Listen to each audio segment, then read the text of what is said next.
How's going, guys? Welcome to the channel.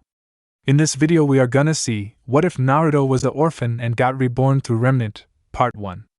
Huge shout out to Reflective59 for this story. If you wants to see awesome fanfiction like this, don't forget to subscribe. Now let's get into the video. The boy was running. This alone wasn't a huge upset. After all, he was an orphan. Worse, he was an orphan faunus. A 7-year-old runt of a kid living on the outskirts of Atlas.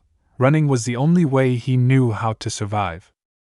No, the fact that he was running wasn't a huge surprise. The trouble arose when one saw the reason why.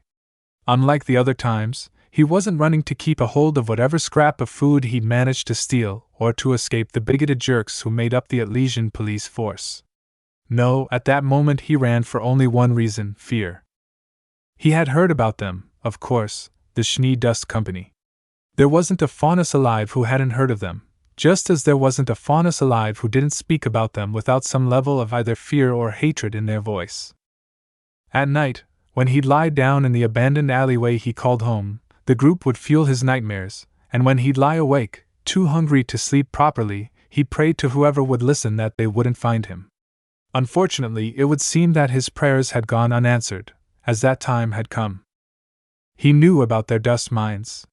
More importantly, he knew what they meant for any faunus unlucky enough to end up in them. Death.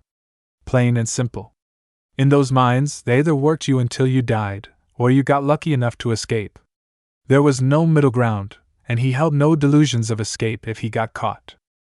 So, when a group of 4 masked men with the Schnee symbol sewn into their clothes found him that day in the alley, he didn't waste time asking questions, he just ran. This prompted the 4 men to give chase, placing him into the position he currently found himself in. He'd been running from them for a straight 2 hours, the chase taking him and the group of 4 out of the city proper and onto the cliffs surrounding it.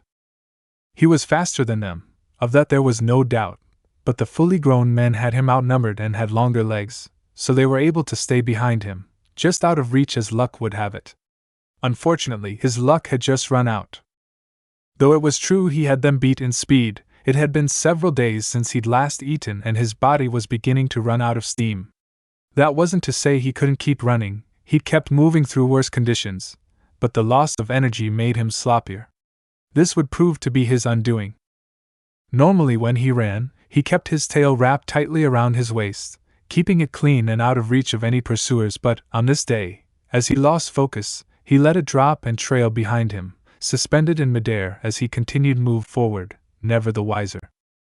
Immediately capitalizing on this new opportunity, one of the men reached forward and plucked the long and furry orange, white-tipped foxtail from its place in the air, dragging with it the small boy attached to it before he could correct his mistake. Despite all his efforts, he had been caught. That was when the beating started.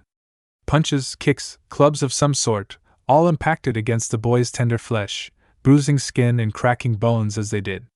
Rather it was payback for the time the chase took or to stop him from fighting back later, he didn't know nor did he care. All that mattered at that moment was the pain. Then it happened. One of his attackers urged some aura into a kick, just enough to make it stronger than normal, and punted the boy's body forward. Under typical circumstances, the others would have congratulated him for his efforts, but as they followed the body's descent with their eyes, they saw the boy's head connect with a nearby rock with a sickening crack. His body, previously writhing in pain, suddenly went unnaturally still in the air, until now filled with his screams of pain, became deathly silent, an ominous line of red beginning to leak from the crown of his head. "Crap!" the man who had kicked the boy cursed. "Dang it, Cole, you killed it!" Another of them yelled out in annoyance at the little freak's death. "Now how are we supposed to get paid?" "Sorry, Manchester," the one called Cole said sheepishly, nervously scratching the back of his head as he felt the others glaring at him. "Guess I got a little carried away." Yeah, Manchester replied, still annoyed. "Ain't nothing we can do about it now but clean up the mess." With that said, he began edging the boy's body away with the tip of his boot, not willing to dirty his hands actually touching the little beast. His companions watched with disinterest as he slowly edged the body over the side of the cliff and out of sight. By now this was a common sight for them, another part of the job. Besides, it was just a faunus. Unbeknownst to them, as they made their way back into the city, day gradually bleeding into night, the boy's body slowly came to a stop at the base of the cliff after its impromptu fall. A few moments later, it slowly began to shift before ever so delicately sitting up. Banged up and in pain though he was, the boy was alive, albeit with a searing headache. Knowing full well from experience that sitting still while injured would only cause him more problems, especially in a grim-infested forest after dark, the boy forced himself to his feet, tightly wrapping his tail around his waist as he began to shamble his way forward in search of something to help patch himself up. Clutching the top of his head with one hand to try and prevent further damage, he slowly made his way deeper into the forest opposite the city, pushing what he'd just been through to the back of his mind. He'd worry about his next move and getting back on his feet later. Now was the time to lick his wounds and attempt to fix himself up. Stumbling forward almost drunkenly, he slowly but surely made his way through the myriad of trees marring his path, feeling his way along, his vision spotted at best until, all at once, he was driven to his knees by a sharp and sudden pain, ripping its way forward from his head. Before he could even begin to question what had happened, both his eyes and mind were assaulted by a sudden vision. He saw the moon. Not, as he was accustomed, in a shattered state drifting slowly through the heavens. No, the moon he saw now was nothing short of a perfectly unified sphere. Instead of a comforting and mysterious silver glow, this moon shone down with a sinister crimson light, lined with rings and dotted with odd, slightly curved and circular markings, glowering down at the lands of Remnant as if it were the eye of some angry and omnipresent god. Just as quickly as it had come, the image receded, taking with it any explanation behind and leaving an extremely confused boy in its wake. What the? He gasped out in shock, clutching at his head with both hands. Forcing himself up, he threw himself forward in something resembling a dead sprint, slowed only by his still injured body. On and on he ran, ignorant of the sharp branches and thorns harshly biting into his skin, spurred on in equal measure by the somehow familiar sense of despair the image had invoked and his own desire to gain distance from the image itself. It was all for naught. The images continued, pouring forward in a rapid stream as if encouraged by his rapidly growing retreat, each more strange and bizarre than the last and bringing forth emotions foreign to the nameless child. A strange bat-like humanoid creature, too grotesque to be any sort of faunus, with long pale blue hair, dark brownish-gray skin and two large, malformed, hand-like wings sprouting from its back. Holding what looked like a sphere of black lightning in its outstretched right hand and glaring at him with pure loathing. A strange-looking old man with knee-length spiky white hair and a high ponytail and odd red, tear lines drawn underneath both eyes smiling down at him. Another strange man, this one with bright and spiky orange-colored hair, accentuated by a medley of piercings through his nose and an oddly ominous pair of pale, violet-colored eyes, each with a set of concentric rings, much like the moon in his first vision, staring at him with indifference in a barren wasteland. A girl, no, a woman, a beautiful woman, with a head of dark bluish-black hair and a shining pair of pale, lavender-colored eyes, looking upon him with pure and honest admiration, perhaps even more. On and on the onslaught continued, unbidden as the boy sought only to escape, no longer caring for the damage he put his body through. Each image brought with it a powerful emotion, sorrow, happiness, rage, love. Each came and was just as quickly torn away as the image left him, and the inner turmoil this caused was threatening to overwhelm him. One thing was for certain, if they did not cease soon, he would either be confronted by their origin, or driven to madness. Finally, unable to withstand the mental trauma any longer, he collapsed to his knees once again, this time in a large forest clearing, which was home to a small reflecting pool. It was here, under the silver glow of Remnant's shattered moon, that he was struck by another vision, this one striking him with a level of ferocity yet unseen. One so great he could only pray that it was the last, screwing his eyes shut in pain as it came upon him. Opening his eyes slowly, the boy was met by a sight which convinced him of what he now perceived as his total descent into insanity. There, sitting on its haunches in front of him in a pool of ankle-deep water, was a fox. Not just any fox, no, but a fox which stretched at least 100 feet tall, with dark burnt orange fur, the same color as his tail he noted absently, piercing red eyes which bespoke of a feral nature, and 9 huge tails swishing in the air behind its back. This vision came through with a greater sense of clarity than the others, allowing him to take in the beast's full appearance as it sat in what appeared to be some sort of sewer. Absently taking note of what looked like broken cage doors on either side of the creature, he had stopped himself from letting out a yell of surprise as he saw the fox extend a large and furry fist towards him in invitation. As something resembling a smile spread across its fanged visage, the boy felt the distinct urge to run, deeply ingrained survival instincts pushing him to attempt some form of escape. However, before he could listen to them, the beast's next action froze him where he stood, as his eyes bulged out in shock. It spoke. It spoke. That's right. The 100-foot-tall 9-tailed fox spoke in plain English. Smiles still firmly on its face, the fox spoke in a rough, deep, and guttural voice, denoting its primal nature. "Ready to give 'em hell, partner?" It asked with a sense of both bestial amusement and eagerness in its tone, not unlike what he would expect from a predator which had found a new form of prey. Let it be known that he could have attempted to run right then. At that point, having discovered a creature large enough to dispatch entire packs of ancient Ursa and intelligent enough to speak, he would have been totally justified to attempt a fear-fueled retreat. Yet something held him back. For some reason, standing there in that pool of ankle-deep water, staring up at the gargantuan creature before him, it wasn't fear that he felt. No, fear was the furthest thing from his mind. If anything, as the fox held out its fist to him, he felt excitement. Pure unadulterated exhilaration, as if nothing in the world could stop him. Without any conscious effort on his part, he felt his body reach out a fist and bump it against the fox's before hearing himself answer. In a voice far stronger and more confident than he had ever recalled himself using, he replied to the fox's question with, "You have to ask? Let's go kick some tail, partner." After making his declaration, the boy felt a shift somewhere deep inside of his being. All at once a keen sense of understanding overtook him, as if a light had illuminated a long-standing darkness in the pits of both his mind and soul. As he stood there, arms still extended, the image of the smirking fox having long since faded away into a white nothingness, he felt as though he might finally be able to understand who he was. But something still wasn't right. He knew of his own life, and he knew of the life shown in the visions. He knew that he'd played a part in that life, and in the lives of the people he'd seen.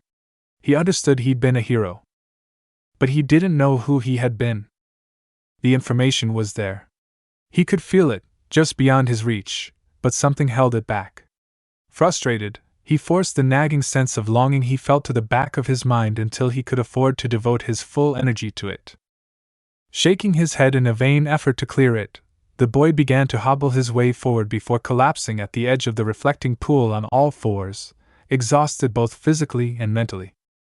Taking a moment to try and recompose himself, he began to examine his own appearance in the pool's water, trying to get a grasp on how badly he was hurt.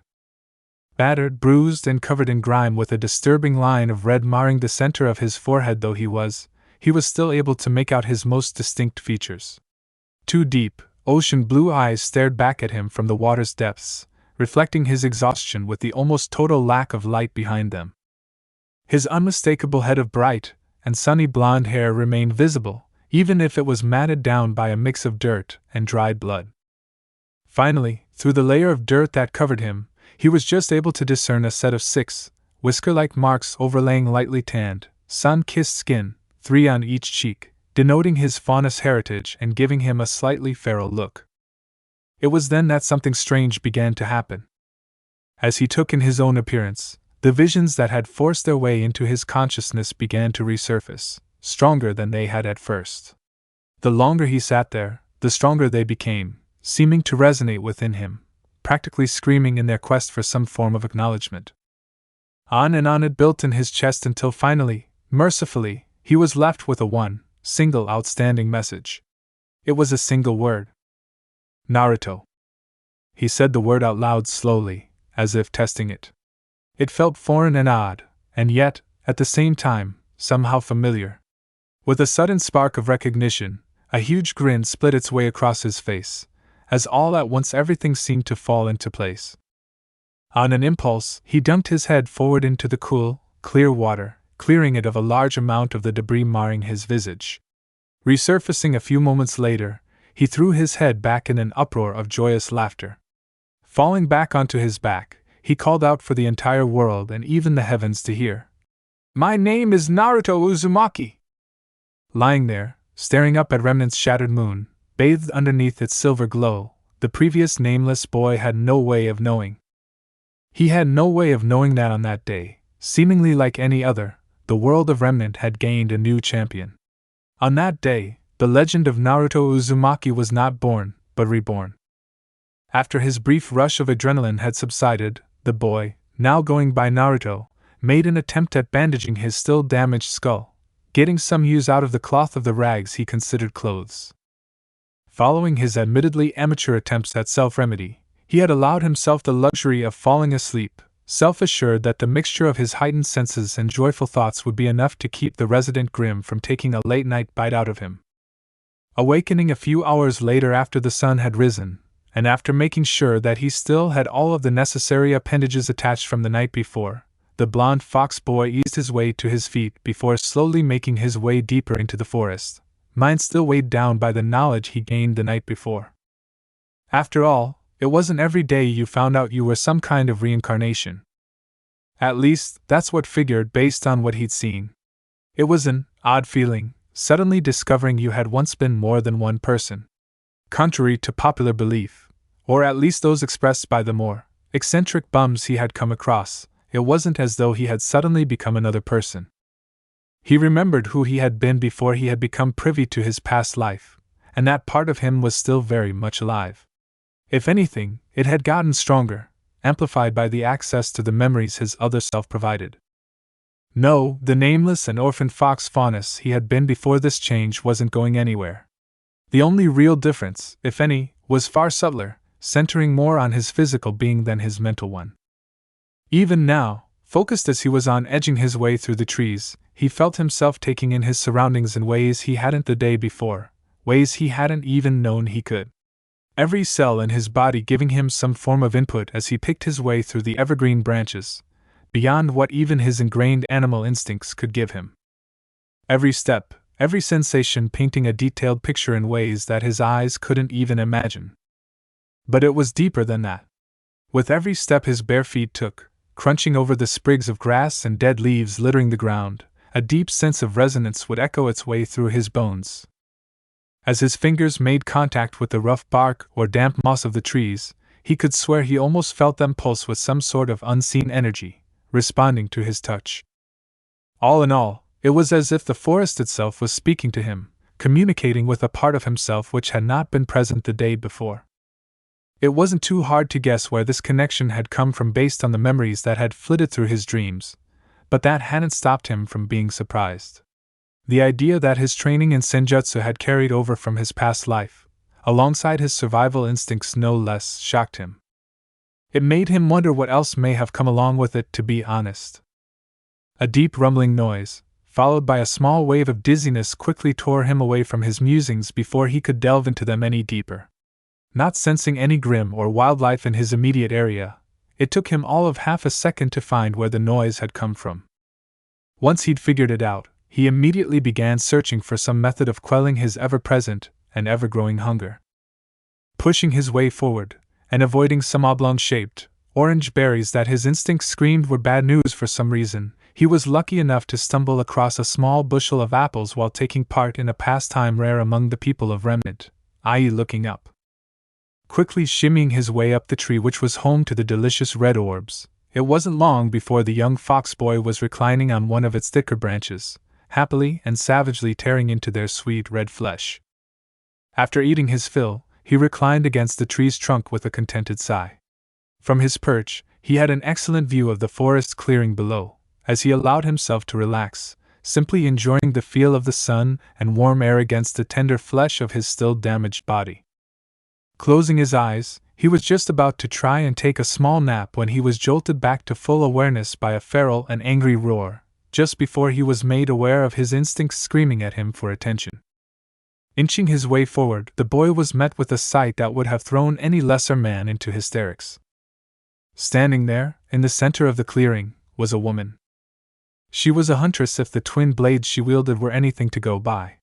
She had a light mocha-colored complexion, with short, straight brown hair. She wore an off-white blouse with a brown vest, corset, and pants. She also had a gold bracer on her left arm, 2 gold bracelets on her right wrist, and a pair of golden armored boots. From what he could tell, she couldn't have been more than 18 or 19 years old. With all that said, it wasn't the woman herself that drew his attention. Heck, it wasn't even the scowl that marred her admittedly attractive face. No, the thing that drew his attention was the fact that she was surrounded and facing off against an entire army of grim, row upon row of Ursa, Beowulfs, Borbatusks, and creepers, some young some ancient, all converging on the woman, each looking more than ready to tear her lithe body to shreds, while she herself already appeared worse for wear. Her blouse was torn, shredded by what looked to be a set of claws, while he could just make out a frightening amount of red beginning to color the tattered edges. Despite this, the woman stood strong, her dual blades, tearing through beast after beast, doing all she could to thin their number, only for each beast she cut down to be replaced by one more vicious than the last, each snapping and clawing with greater fervor than their predecessors, all vying to be the one to finally put an end to her resistance. She's going to die, Naruto thought with a start, eyes widening in horrid realization as the woman was slowly pushed to the center of the clearing. He was watching someone's last stand. Don't get him wrong, he knew the woman was strong, she had to be a full-fledged huntress, but hurt and outnumbered as she was. Add on to that she was facing off against them single-handedly, and she stood as much of a chance against them as a snowball in the middle of vacuo. Except, she wasn't alone. Naruto had seen her. He could help her. But something stayed his hand. Though he had never met her, from what he could tell she was a human. He'd crossed paths with dozens of her kind living on the streets of Atlas, and he'd already had his fill of them. Anytime he found himself under attack, the ones not participating would just turn away, no matter how public the assault may have been, fully intent on ignoring his plight, silently supporting the actions taken if the sneers he'd often see on most of their faces were anything to go by, as if he deserved it for simply existing in their presence. So it begged the question, why should he risk his own neck just to help her, when if the roles were reversed she'd probably have left him without even a backwards glance, if not a keen level of satisfaction. Besides, he wasn't even sure if he could help. Granted, his past life had been powerful, more than a match for any hunter or huntress of this day and age, but he himself had never been in an actual fight. It was a matter of survival for the small boy, better to get what you need and run than risk unneeded injury by staying and trying to fight. Best case scenario, even if he did try and help, they'd both die. With that in mind, he began to turn away from the scene, still trying to rationalize his actions.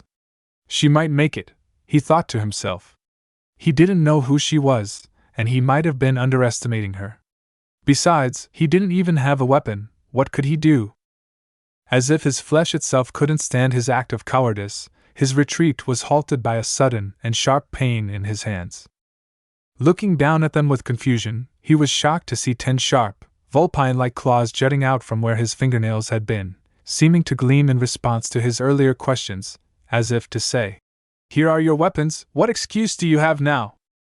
Turning back, he stared down to where the woman now stood, having managed to put some distance between herself and her attackers, escaping to the rightmost side of clearing. He watched with hesitation as she planted one of her blades in the ground and turned the other into what looked like an oversized handgun so she could check her wound, still unsure if he should help. Even if he was armed, there was no guarantee he would do any good. He didn't even have good reason to help her. It was then that a thought struck him.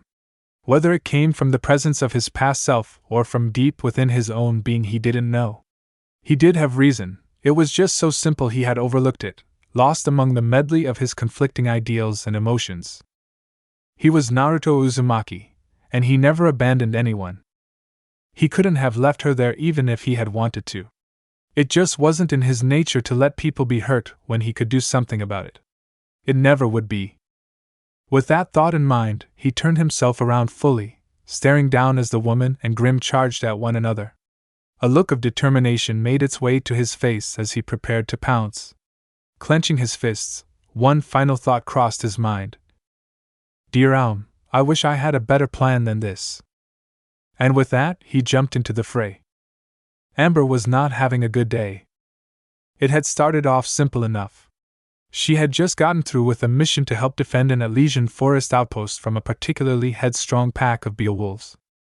It hadn't taken long for her to dispatch them, and once she'd finished, she'd taken a moment to relax in the outpost's main room, fully intent on getting a little R&R after she'd been debriefed and made it back to Mistral.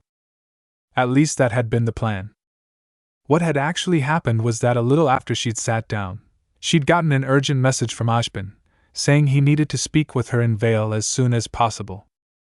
She'd frowned when she'd gotten the message. It had been months since she'd been to her home kingdom and Vale was far out of her way, but she'd shrugged and sent back a message saying she'd come see him as soon as she could anyway. It wasn't that hard of a request, and she'd figured another week or two between kingdoms wouldn't kill her. Besides, she'd always had a soft spot for the eccentric old headmaster. With that in mind, she'd set out into the surrounding forests of Atlas, opting to go on foot to better enjoy the scenery, fully confident in her ability to handle any wayward grim she crossed paths with. As she'd walked, her senses stretched out to warn her any danger. She'd allowed her mind to wander, aimlessly meandering from one topic to another with no real set purpose.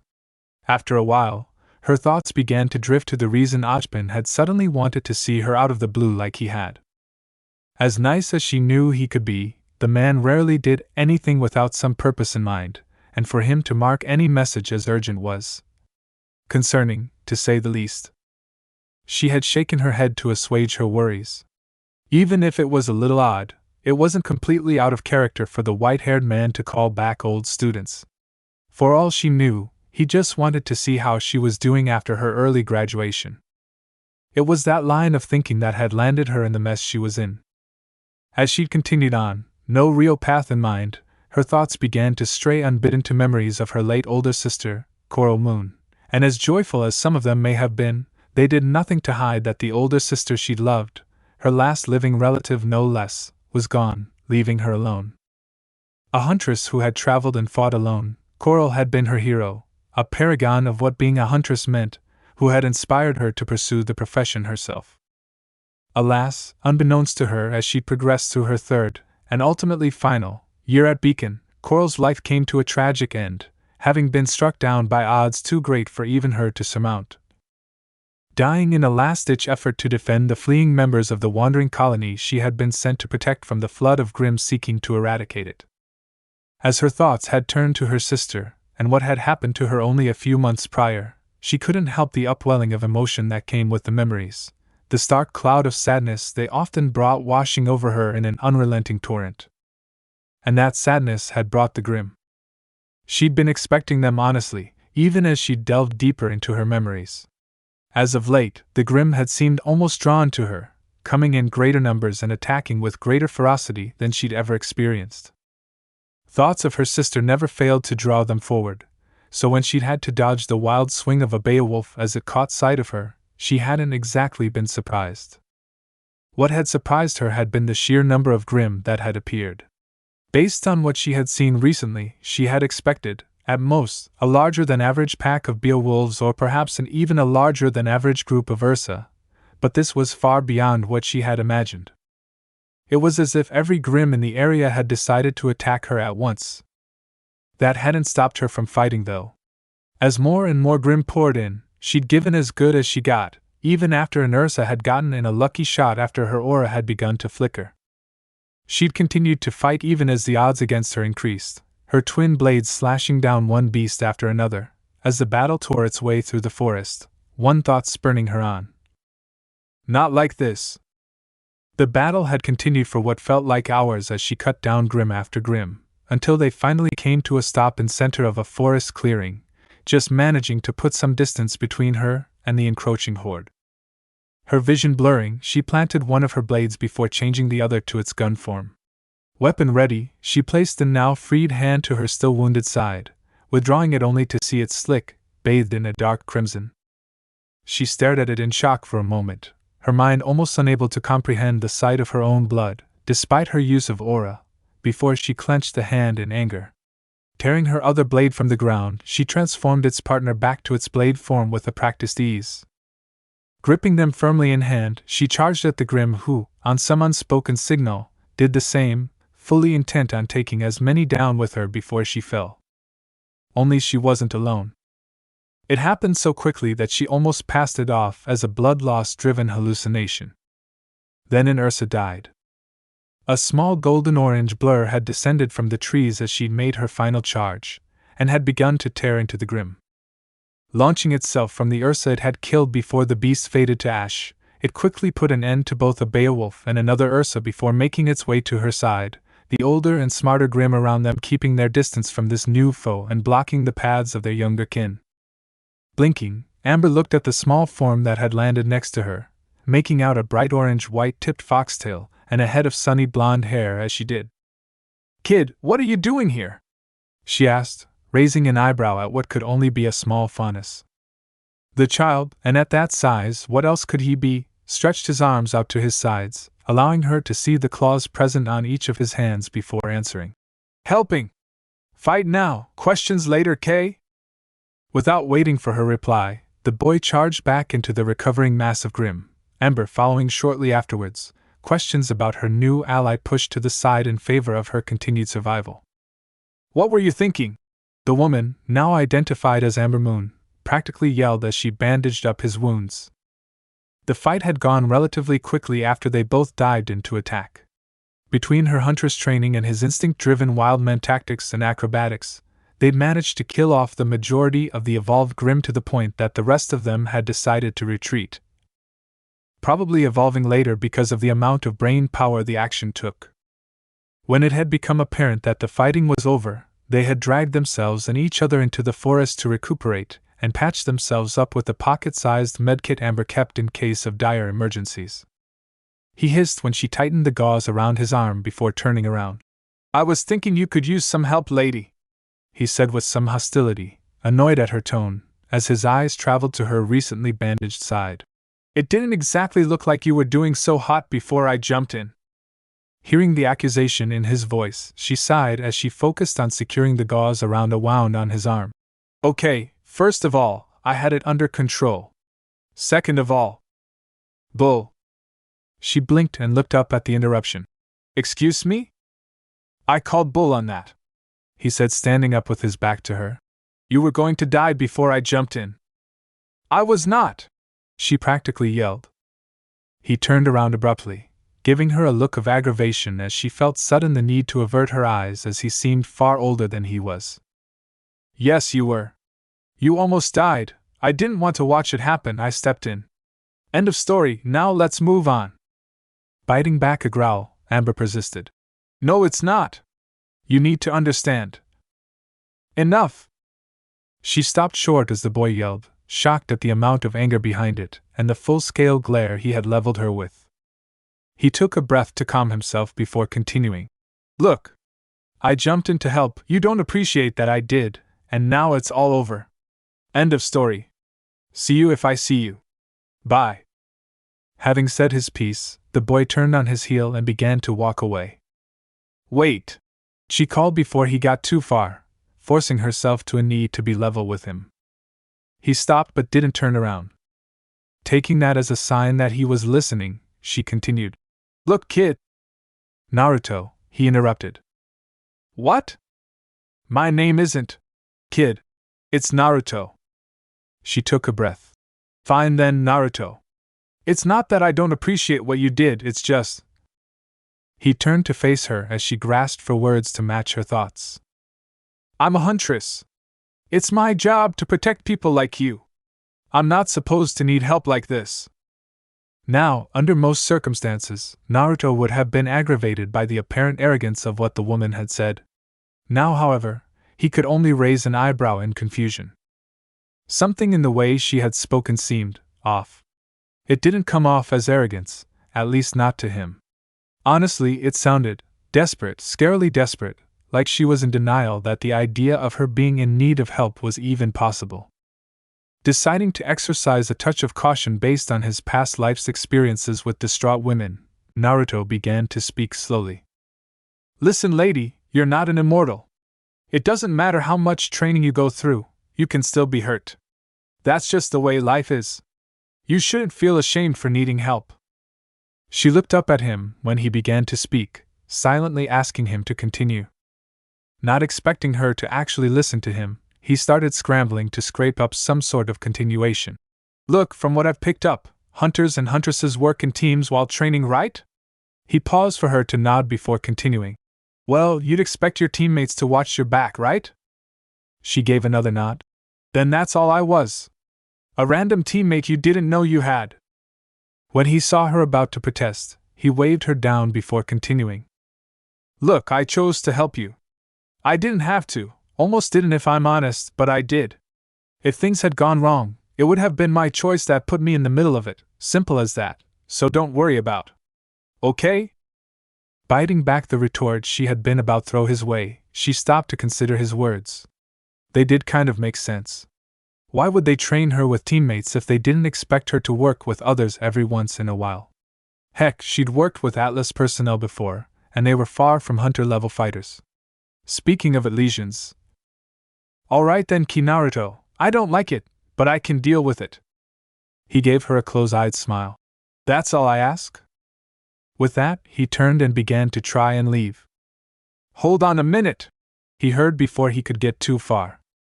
Turning around, he saw Amber supporting herself on the trunk of a tree, giving him an appraising look. Alright, I've made it pretty obvious that I don't like what you did. The proper course of action would be to reprimand you, and then take you back to Atlas for the authorities to handle. Naruto breathed in sharply and averted his gaze. And there it is. Before he could make a run for it, she continued. That would be the responsible thing. She nodded to herself, before she smirked. But I'm not going to do that.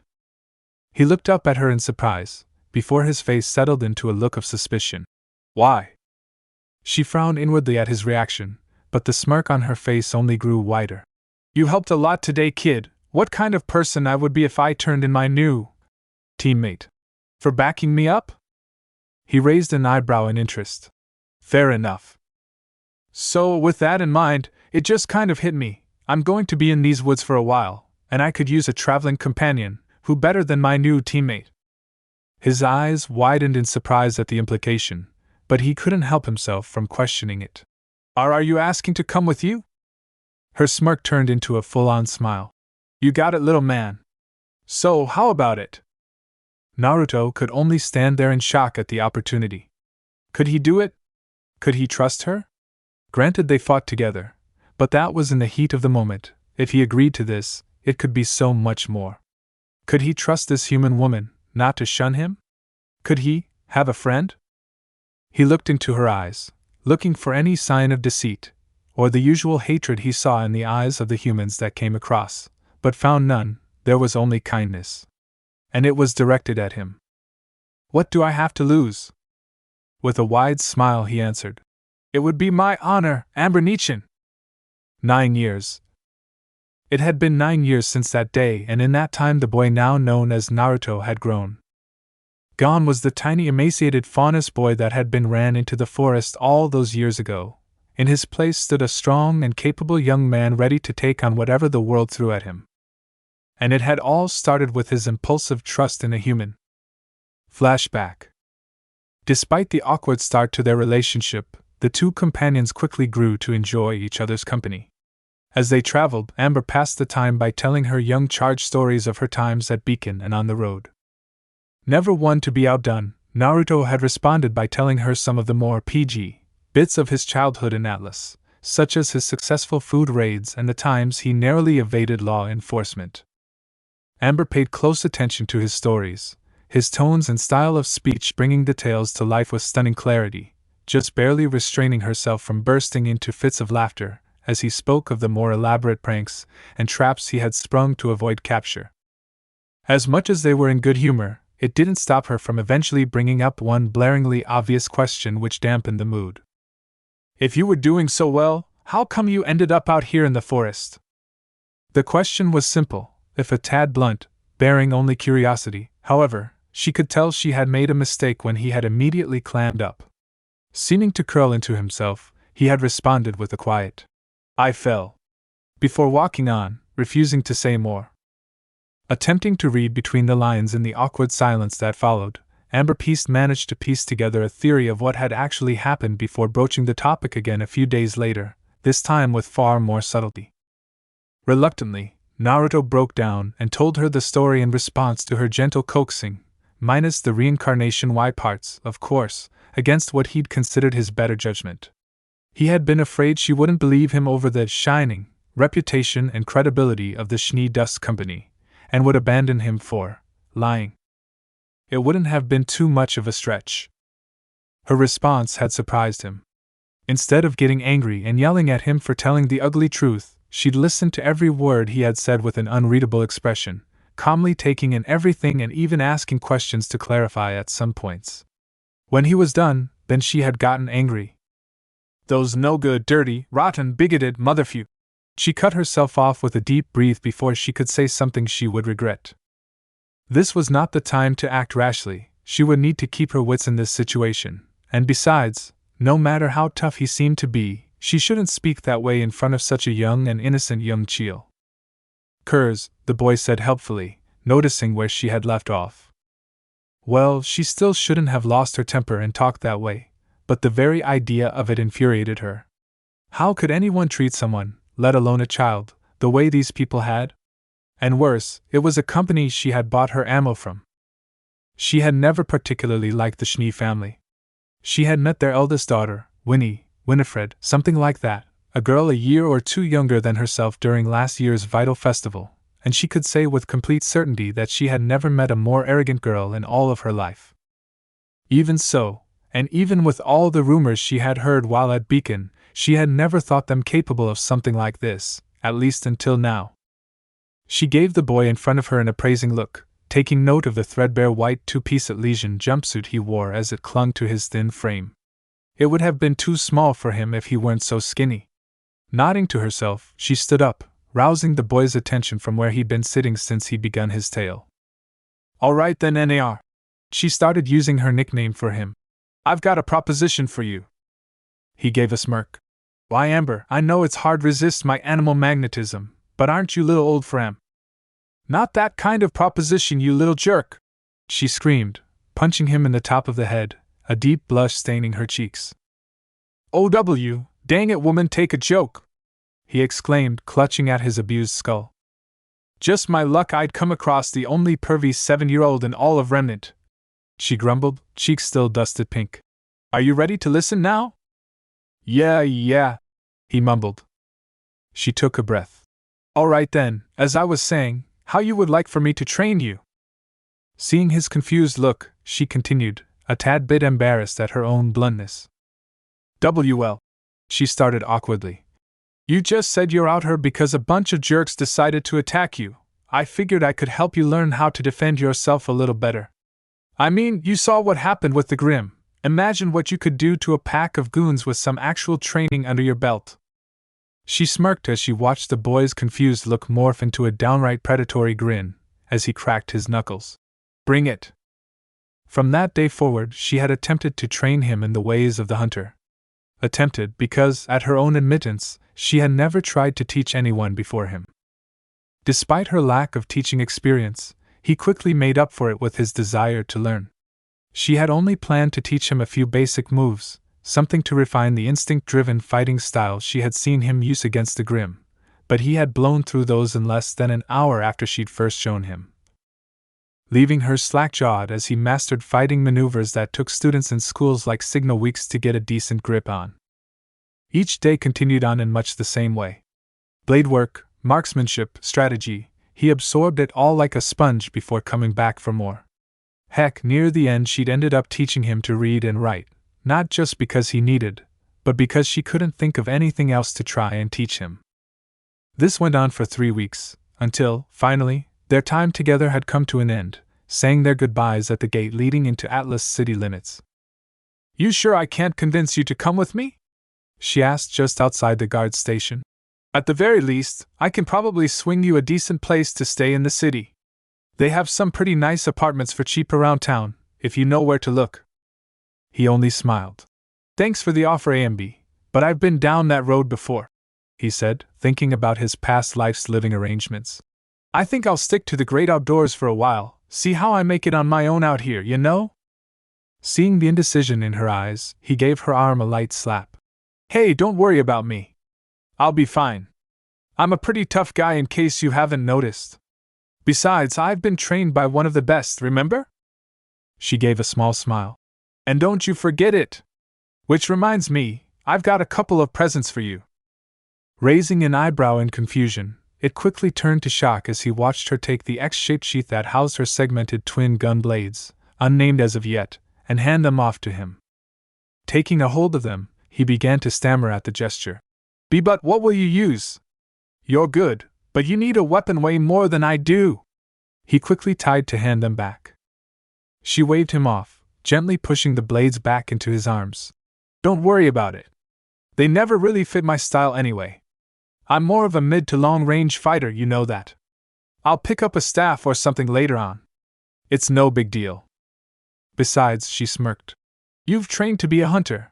I figured you'd need a hunter's weapons. Still reeling from the gift, he slowly strapped the sheath to his back. It was a bit red, way too big for his small frame, but he'd positioned it so it wasn't overly awkward.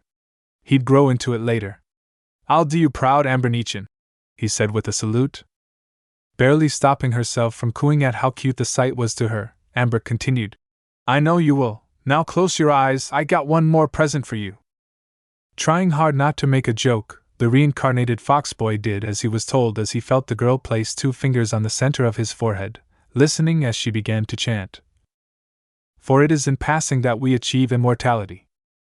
Through this, we become a paragon of virtue and glory to rise above all. Infinite in distance and unbound by death. I release your soul. And by my shoulder. Protect thee.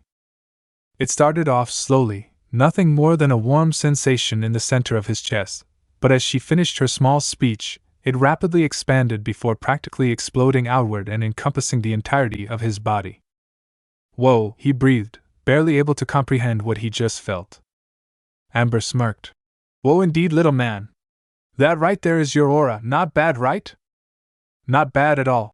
He breathed, still trying to get a grip on this new energy overlaying his body. This new energy at once felt wholly familiar and entirely alien at one time. He remembered the chakra he had wielded in his original life, the feel of it within his body as he shaped and trained it, but he couldn't quite say that this was the same. Whereas his chakra had always felt somewhat chaotic, always needing to be reined in to be used effectively, this new energy, this aura, held a more calming sensation. If he had to compare the two, aura was the calm lake to chakra's churning sea. One needed to be controlled, the other sought it out. He was drawn out of his analysis as the woman in front of him began to speak again. That one's a two-parter, but you'll have find the second half yourself, she said, considering the possibilities for his semblance. Until you do, the built-in shield and healing ought to keep you out of too much trouble without me. That takes all the fun out of it, he jokingly griped. What's life without a little trouble to spice things up? She smirked. Don't worry, runt, she said, musing his hair, smiling as he scowled at both her action and choice of nickname. I'm sure you'll get into plenty of trouble somehow. He gave her a mock glare, before they both had a small laugh at her accurate words, settling into a comfortable silence afterwards.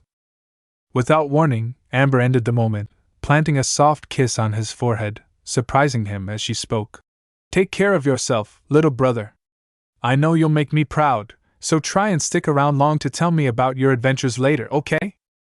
Realizing this was a sign that their time together had officially reached its end, he responded, attempting to hide the emotions seeking to color his voice. Why, yeah, of course. When we meet up again, I'll have all sorts of stories to tell. It's a promise. She gave a sad smile. I'll hold you to that. With no more to say, they embraced, each just barely able to avoid allowing any tears to fall, only now realizing just how close they'd grown since their first meeting. Take care, Naru, she said as they separated, and began to make her way toward the gate. You too, ambulance, he replied, making his trek back into the forest, waving a hand in goodbye as he went. Looking back only once before re-entering the city, Amber was met by the image of the small boy, fist in the air, as he prepared to take on the wild, this time alone. Flashback end. He allowed himself a small smile from his place, perched in a tree much as he had been on that first day all those years ago, the memory of his and his surrogate sister's time together still fresh after all this time. Not a day went by that he didn't reflect on how it had changed him. From that day forward he had lived off the land, hunting and battling the random packs of Grimm he came across, always practicing and improving, sharpening his skills with both his claws and his blades until many would consider him a master of both. With that said, it wasn't all practice and survival. He did occasionally find his way into various extracurricular activities that served their own purposes. Speaking of which, he was startled from his position as he saw an emergency beacon burst through the lower canopy of the forest. Smirking to himself, he positioned his blades on his back before tree jumping to the area from where it had originated. Time to have a little fun. James Ironwood, general of the Atlesian military force, was concerned. This in of itself was not a huge surprise. One does not have an entire half of their body torn away from them or rise to his position afterwards, without developing a keen sense of paranoia in the initial days. No, the feeling itself was common for the graying general. What made it a little more outside the norm was the fact that this concern was reoccurring. It had first sprung up around 8 years ago, and at the time he hadn't put too much thought behind it. A shipment of dust ammunition, being transported under a Schnee Company-owned bullhead, crashed in the forests outside of Atlas proper, the byproduct of an overzealous Nevermore's attack. The crash itself wasn't unusual. It was what had happened to the crew of the ship that had thrown everyone for a loop. The crew in question had emerged from the forest a week and a half later, lacking the shipment, but otherwise alive and mostly unharmed save a few cuts and bruises, with no explanation as to how they'd arrived in that state. The closest they'd gotten were the mildly panicked mutterings of the ship's commanding officer, Manchester something or other, if he remembered correctly, after attempting to debrief him. The poor man had practically run out of the forest, clothed in nothing but his underwear and a pair of boots as he raved in near hysterics. After he'd been calmed down, and properly clothed, the best they could get out of him were mutterings about a fox. He had brushed it off at first, considering it nothing more than the mad ramblings of a man who couldn't handle the world outside of basic civilization without help, especially considering the man admitted he'd been losing consciousness when he'd seen the creature. It was probably nothing more than the product of an overstimulated imagination. Then he'd gotten another report. This one had been from a group of rookie hunters, designated Team WNTR, if he wasn't mistaken, who reported a fox-like creature, flying out of the trees, and dispatching the Grimm when they would have been overwhelmed by them otherwise. This intervention is what had allowed them the time to escape, wounded though they may have been, and make their way to the city with their lives intact. That's how it had gone for 8 straight years, and he had just about reached his wits' end. It never failed. Anyone, human or faunus, hunter or civilian, who found themselves stranded in those forests would always be returned within weeks, sometimes worse for wear, but always alive, with the only casualties being the dust ammo shipments if a Schnee Company ship was unfortunate enough to go down.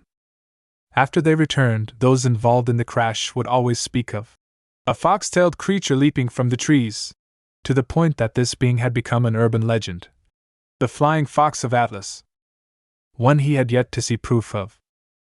After each sighting, he would always send in a troop of soldiers to survey the area and attempt to make contact with the supposed creature, but they would always return empty-handed, never spotting anything even remotely matching the reports.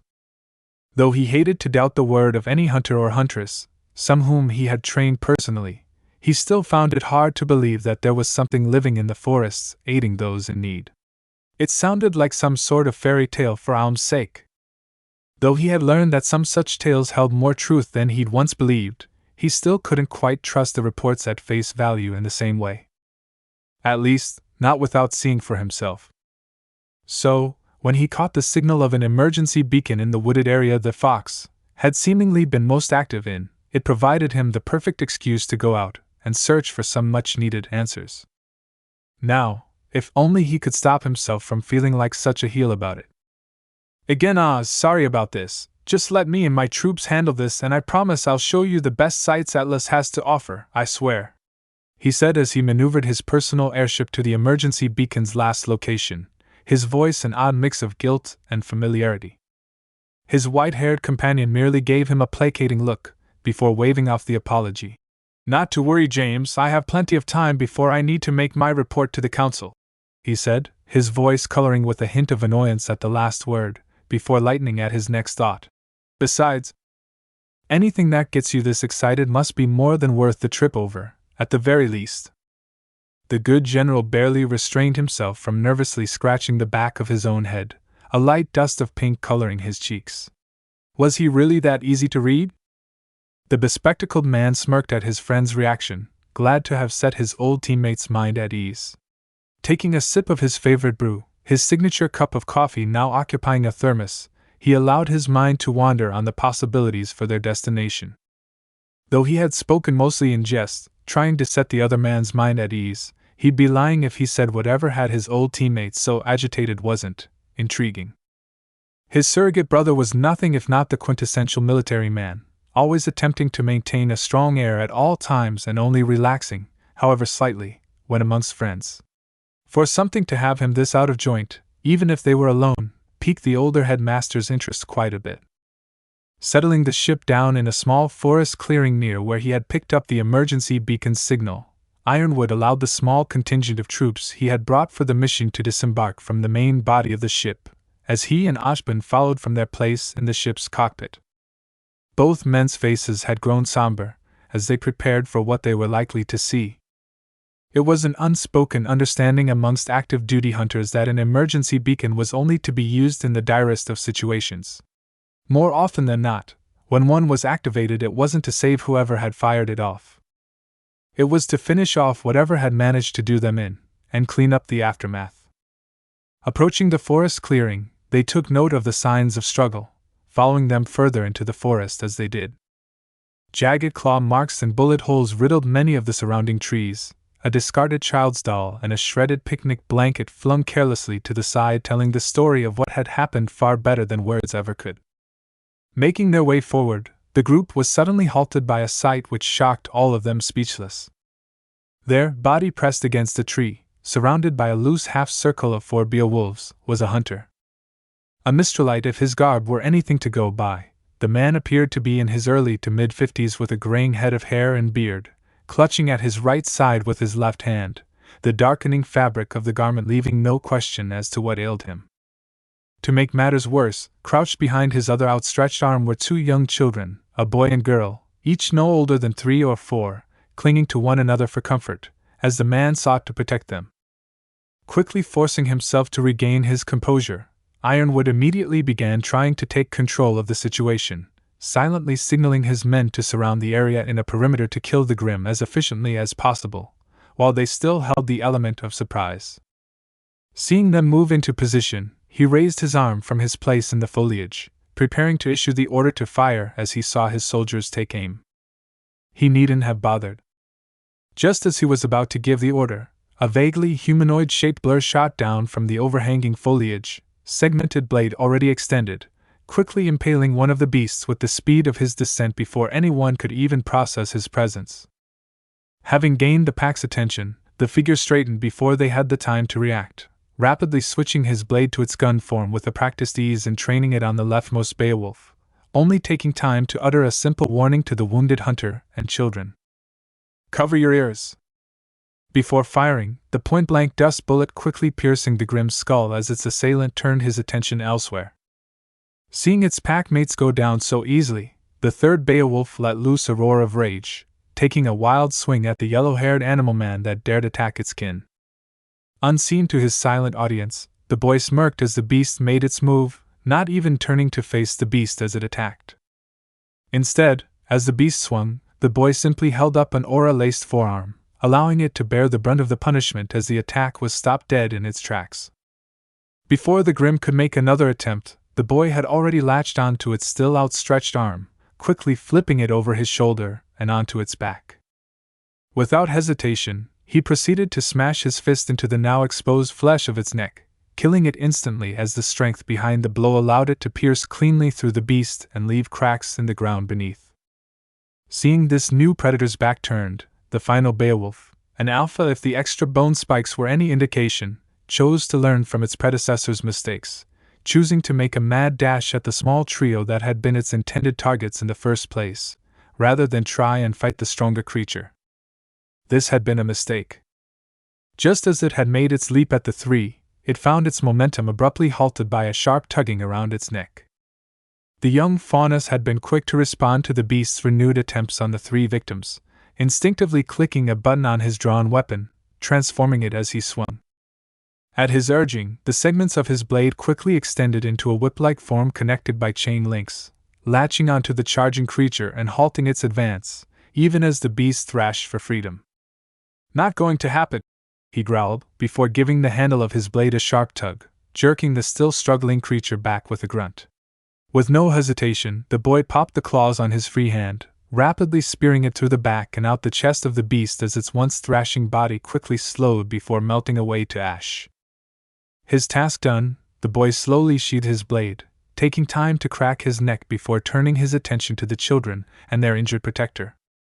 As he began to approach them, the hunter tensed, while the two children began to shiver, clinging to one another in fear, terrified that they may have been found by a monster worse than the Grimm that had attacked them in the first place.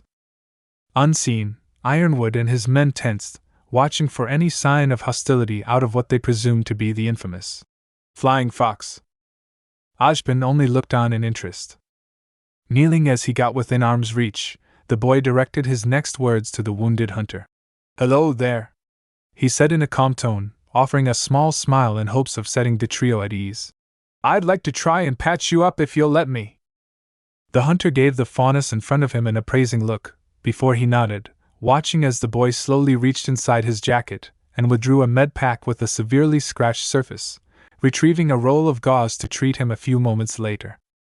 Seeing the boy occupied with bandaging the wounded hunter, Ironwood signaled for his men to move in, still wary of the threat the young man still represented, and cautious of his motivations, before moving forward himself.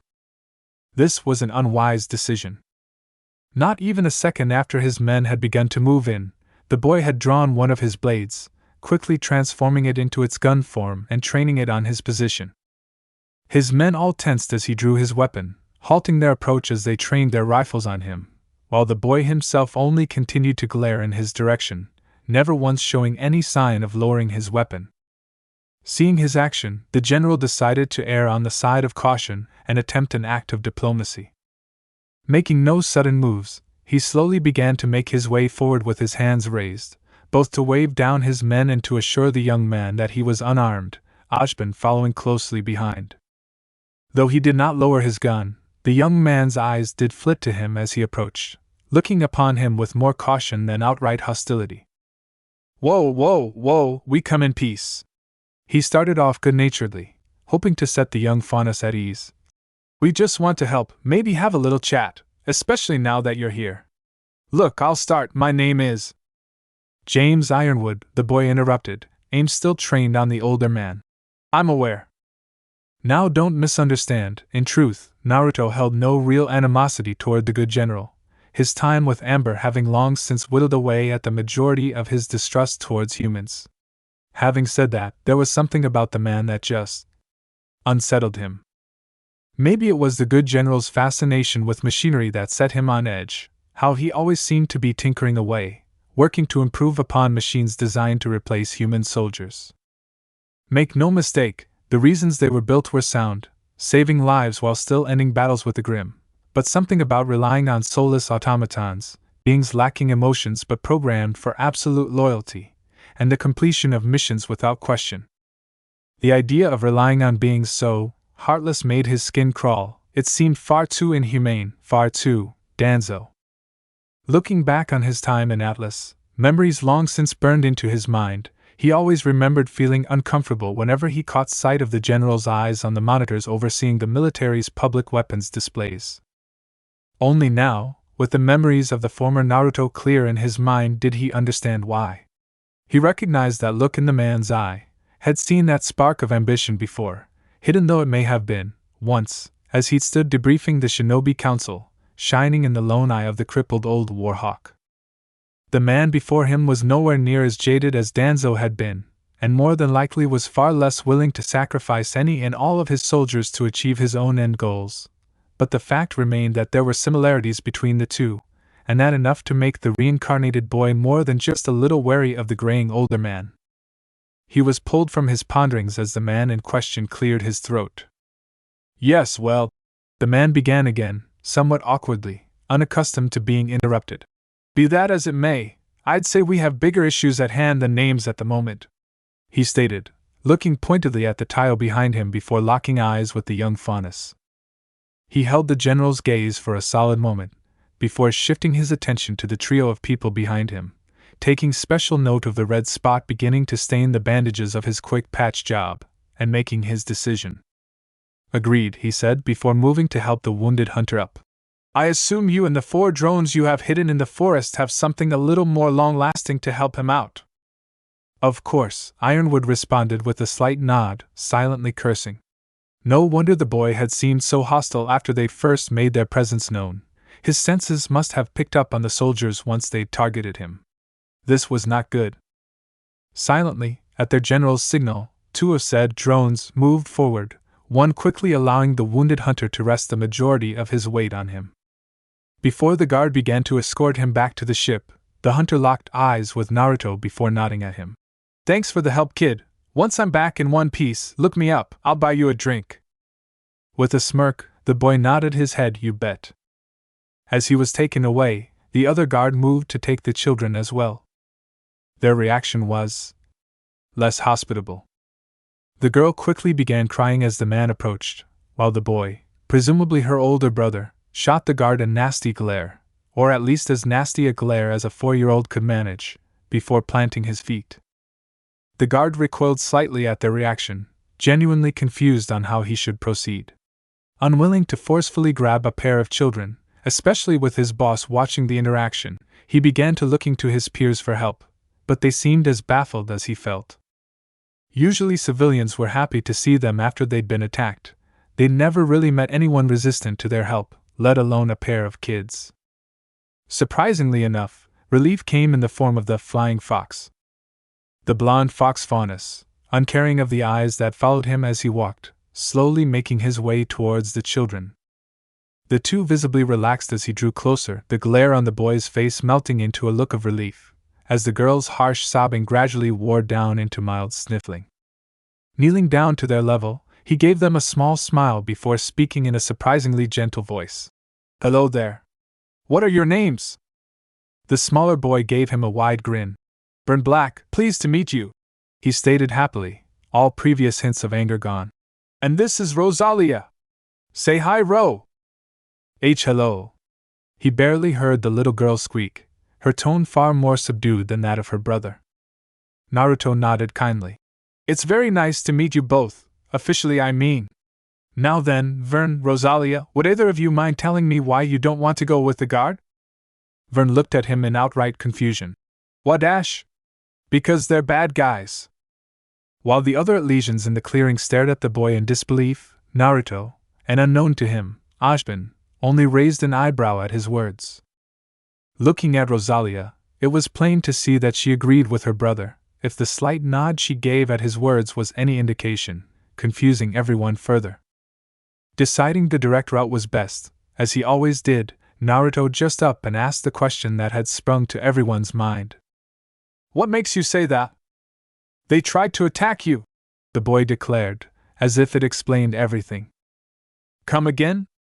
Naruto asked, still not full understanding the child's point. Seeing the look of confusion on the older boy's face, the smaller dark green-haired child decided to elaborate, using that wonderful form of deduction that only 4-year-olds can use. You saved us, and you helped Grandpa. That makes you a good guy.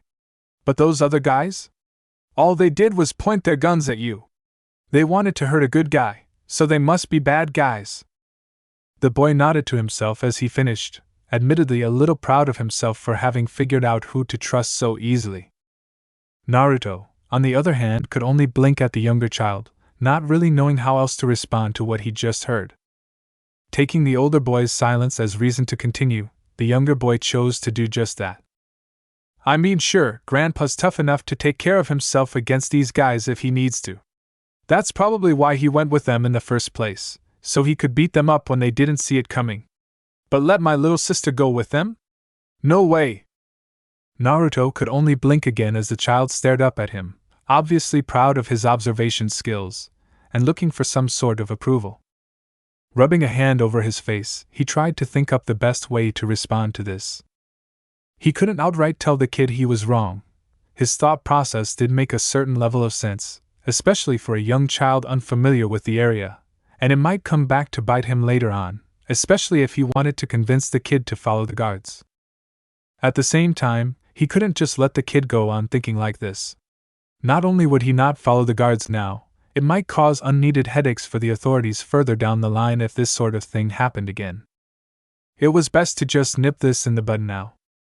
Dear Alma, I am too young to be dealing with mess like this. Time to bull crap my way out. Naruto took a deep breath, before letting it out slowly as he looked down at the still expectant child. Well, Vern, I guess I can see how you would think that, and you did well protecting your little sister. At this the boy beamed, a megawatt grin splitting his face as he hugged his sister closer. But, the young faunus continued, there's something you need to understand. He pushed forward at their curious looks. The guards don't know me, he stated matter-of-factly. When I dropped down, they had no idea if I was a good guy or not. So, when I approached you, they acted the way they did because they wanted to keep you safe. For all they knew, I might have been worse than the monsters. They're not really bad guys as much as they are good guys without all the facts, do you understand? The child looked at him, before looking at the guard that had been sent to take them, who offered a small smile.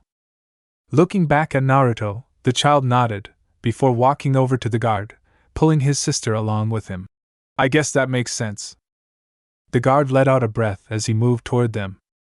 But, the child continued, causing the guard to pause. Don't get any ideas. I've got my eye on you, he declared, pointing at the man before the three slowly began to make their way towards the airship. Cheeky kid, Naruto thought with amusement, before feeling something pull at his pants leg. Looking down, he saw the little girl, Rosalia, apparently having separated from her brother, and the guard who now stood waiting for her before they could get further into the forest. And Mr. Naruto? She asked shyly. Kneeling down to be on her level, the blonde gave the girl a warm smile. Yeah? What's up, kid? Blushing, the young purplet hesitantly handed him a small bracelet, before kissing him on the cheek. Thank you. With that, she ran back towards where her brother and the guards stood waiting, Naruto rising as he watched her, before the three of them completed their trek into the woods. Placing a hand to his cheek where the small girl had kissed him, Naruto couldn't help the small blush that spread across his face as he slipped the bracelet into his pocket for safekeeping. His blush intensified as he noticed the smirks and knowing smiles on the other legions' faces. Not one word, he growled out in embarrassment, the effect totally ruined by the red still staining his cheeks. The journey back after that went by in a tense silence. He had agreed to return to the general's ship for questioning, if only to make sure that the three he had saved were being well taken care of. That didn't mean he had to like it though. Naruto, though he understood their reasoning, wasn't exactly thrilled at the thought of having two armed guards at his back, his hands constantly twitching as he resisted the urge to pull one of his blades on the other men. Ojpin, well aware of the tension in the air, took the time to look over the young man who had effectively done James' job for him. The young man looked to be around 5 feet 9 inches, and 16 years old if he had to fancy a guess. He wore a tattered two-piece Legion uniform that, judging by what he could see of its design, was originally produced for the Schnee Dust Company. However, where Schnee uniforms typically had the company logo sewn into the shoulder of the long sleeves, the young man had instead chosen to rip the sleeves off entirely, most likely for greater maneuverability and access to the weapons on his back, showing a pair of well-developed arms. The pants were worn at the edges, hanging in uneven, oddly creased shreds below his knees, as if he'd gotten tired of rolling them up at some point and just decided to hack them shorter entirely, with a hole cut in the back for his tail, allowing it to flow freely behind him as he walked. He wore no shoes. As they arrived at the general's airship, he also took note of how the boy's eyes flitted in various directions as he took in his surroundings, looking for unseen threats and locating exits. He couldn't help a small sigh at the boy's behavior. No one this young, warrior or no, should feel the need to be this on guard at all times. The ship itself, unlike the huge battlecruiser which spearheaded his air fleet, was built for speed and practicality rather than battle. It played host to a small two-cell brig, a barracks for a contingent of no more than 6 troops, and a stocked medical bay, all arranged around the long hallway leading to the cockpit from which the vessel was piloted. As they made their way towards the brig, because honestly, where else would a questioning take place? Naruto noticed the family of 3 in the medical bay be looked over by the on-hand doctor, waving at them when they noticed his presence, and smiling when they waved back. As they reached their destination, he schooled his features, preparing to deal with whatever Ironwood had in store. As the older man motioned for him to sit down, Naruto took in his surroundings. It was a typical interrogation chamber, not unlike what you would find in a police station, with a bright light overhanging a small wooden table. The only big difference was the large computer screen set into the wall behind the general as the man stood in front of him. The guards stood outside the door, on the lookout for any sign of danger. Ashbin couldn't help a certain feeling of déjà vu at the scene before him, only with a small rose-themed 15-year-old girl in place of the young fox Faunus. Ironwood pulled up a few files before placing them on the table, pulling each of the other men from their respective thoughts. Looking them over, Naruto saw the pictures and profiles for the members of the small family he'd saved earlier. Reverend Black, Ironwood began as he watched Naruto look the files over. Mr. Light, accomplished hunter, one of the strongest in his field. Widowed husband, and father to 2 sons, Marcus and Jason Black, both hunters in their own right, one a mercenary, the other an accomplished soldier. Recently retired grandfather to at least 2 registered children, Ven and Rosalia Black. He gave a slight smile. I assumed you'd like to know a little about who you saved. Naruto nodded. It was good to know that the person he saved had been a decent person before he popped up, kind of helped put his mind at ease. But they're not the only ones now, are they? Ironwood's voice drew the reincarnated boy's attention to him, eyes narrowed as he saw the knowing smile on the older man's face. Taking his silence as a go-ahead, the older man continued, You've become quite the urban legend over the last 9 years, young man, and up until now, I'll admit I didn't really believe any of the rumors. I mean, flying fox, living in the forest and saving people, before disappearing without a trace? But now that I've seen what you can do, I'll admit I'm impressed. Then my life's work is complete. Naruto couldn't resist stating, more than a little sarcasm coloring his voice, which Ironwood chose to ignore. Having said that, the man continued, there still remains a bit of a problem. You are currently wanted for charges issued against you by the Schnee Dust Company. Anything to say on that? The younger man only raised an eyebrow. Depends on the charges. Several charges of theft, and one of assault. The boy's brows furrowed. Assault? The older man nodded, looking through his notes. Issued by one Manchester Clay, around 8 years ago. Manchester? Yes. If I remember correctly, when he returned to the city he had been stripped down to his underwear. Wouldn't stop raving about it, fox creature. Until he was sedated. He looked the boy over. I guess we figured out what happened to his clothes. Yeah, I guess so. Naruto responded absently. He had thought that guy seemed familiar, but hadn't put much thought behind it. He remembered hearing Manchester's name, just before being rolled down that hill all those years ago, and couldn't help a vindictive smirk. When he'd snatched the man's clothes, it had only been because his old set had finally reached the point of no return. Taking them from a Schnee employee was just a bonus. Learning that the guy he took them from was one of the men who attacked him, though. Freaking priceless. Indeed, Ironwood began, as Naruto tuned back in to listen. In addition, multiple counts of theft have been charged due to several missing shipments of dust ammunition. The boy shrugged. Have to keep stocked up somehow, figured they could afford it. Ironwood nodded, expecting that sort of answer. So you're admitting to the charges then? Yep. Well then, if that's the case you have 2 options. You can stand trial for these crimes as a civilian, and deal with the pack of wild dogs that Shakshni calls his company's lawyers on your own, or. He looked the young man dead in his eyes. You could enlist as an Atlas specialist. The younger man, who had been listening to the spiel about his charges with a marked amount of indifference, began to blink in surprise at the general's words. Say what? Yes. Young man, you have shown an amazing level of combat ability for someone your age, especially for someone with no formal training, and it would be a crime not to help nourish that talent. If you join the specialists, you will be given some of the greatest huntsman training available on all of Remnant, not to mention freedom from the charges lobbied against you. Play your cards right, and you may even be selected to take part in the vital festival, defending the honor of your home kingdom for all the world to see. He finished, voice coloring with passion and civic pride. Now, my young friend, what do you say? He gave the boy a smile, as if he didn't already know the answer.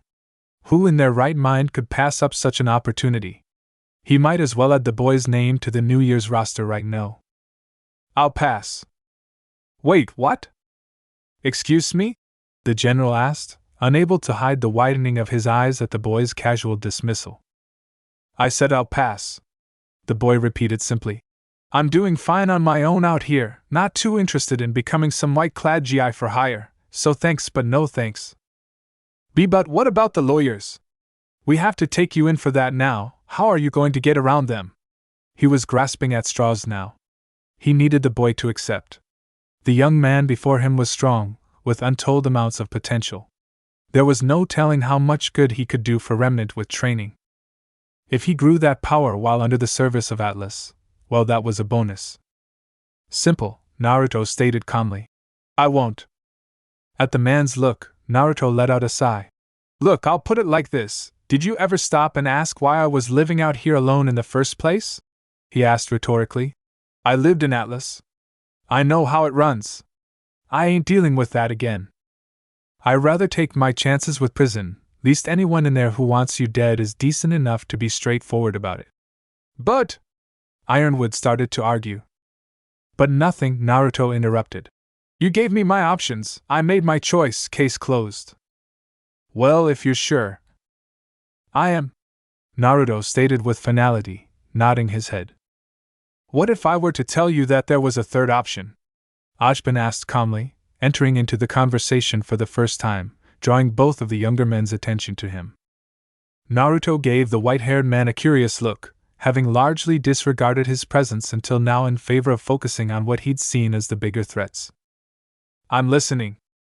I am currently the headmaster of a huntsman training academy in Vale going under the name of Beacon.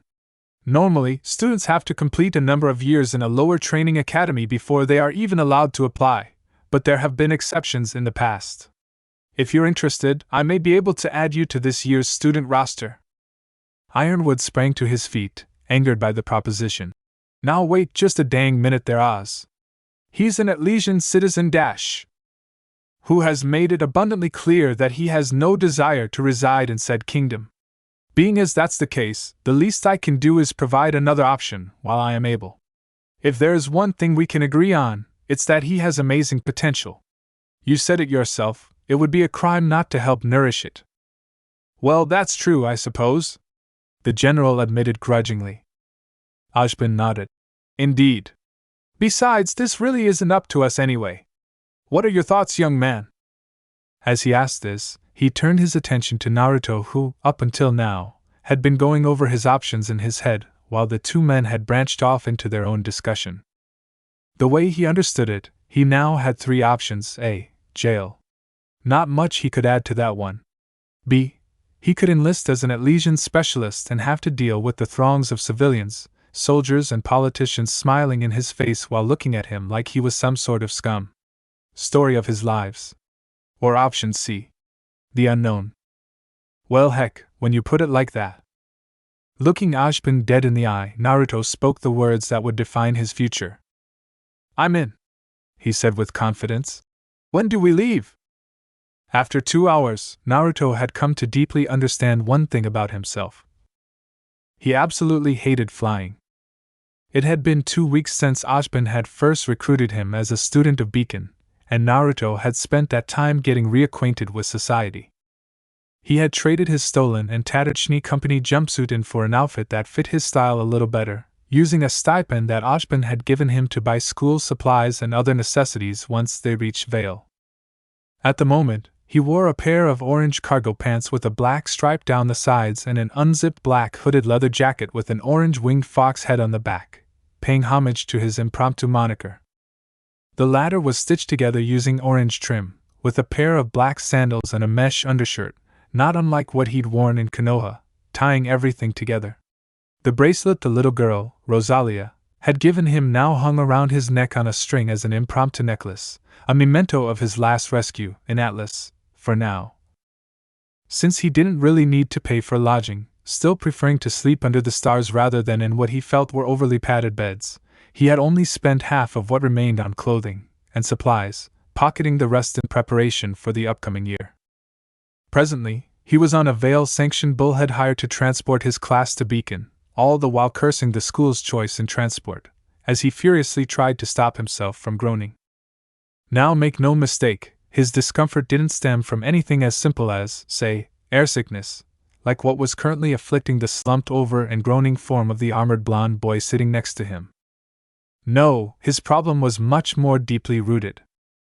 His past life's experiences with nature energy, alongside his current body's animal instincts and ties to the outdoors, made him more than a little attuned with the natural world. It was how he had survived on his own so well, in conditions that would have normally killed another person. His body was simply built to account for the wilderness.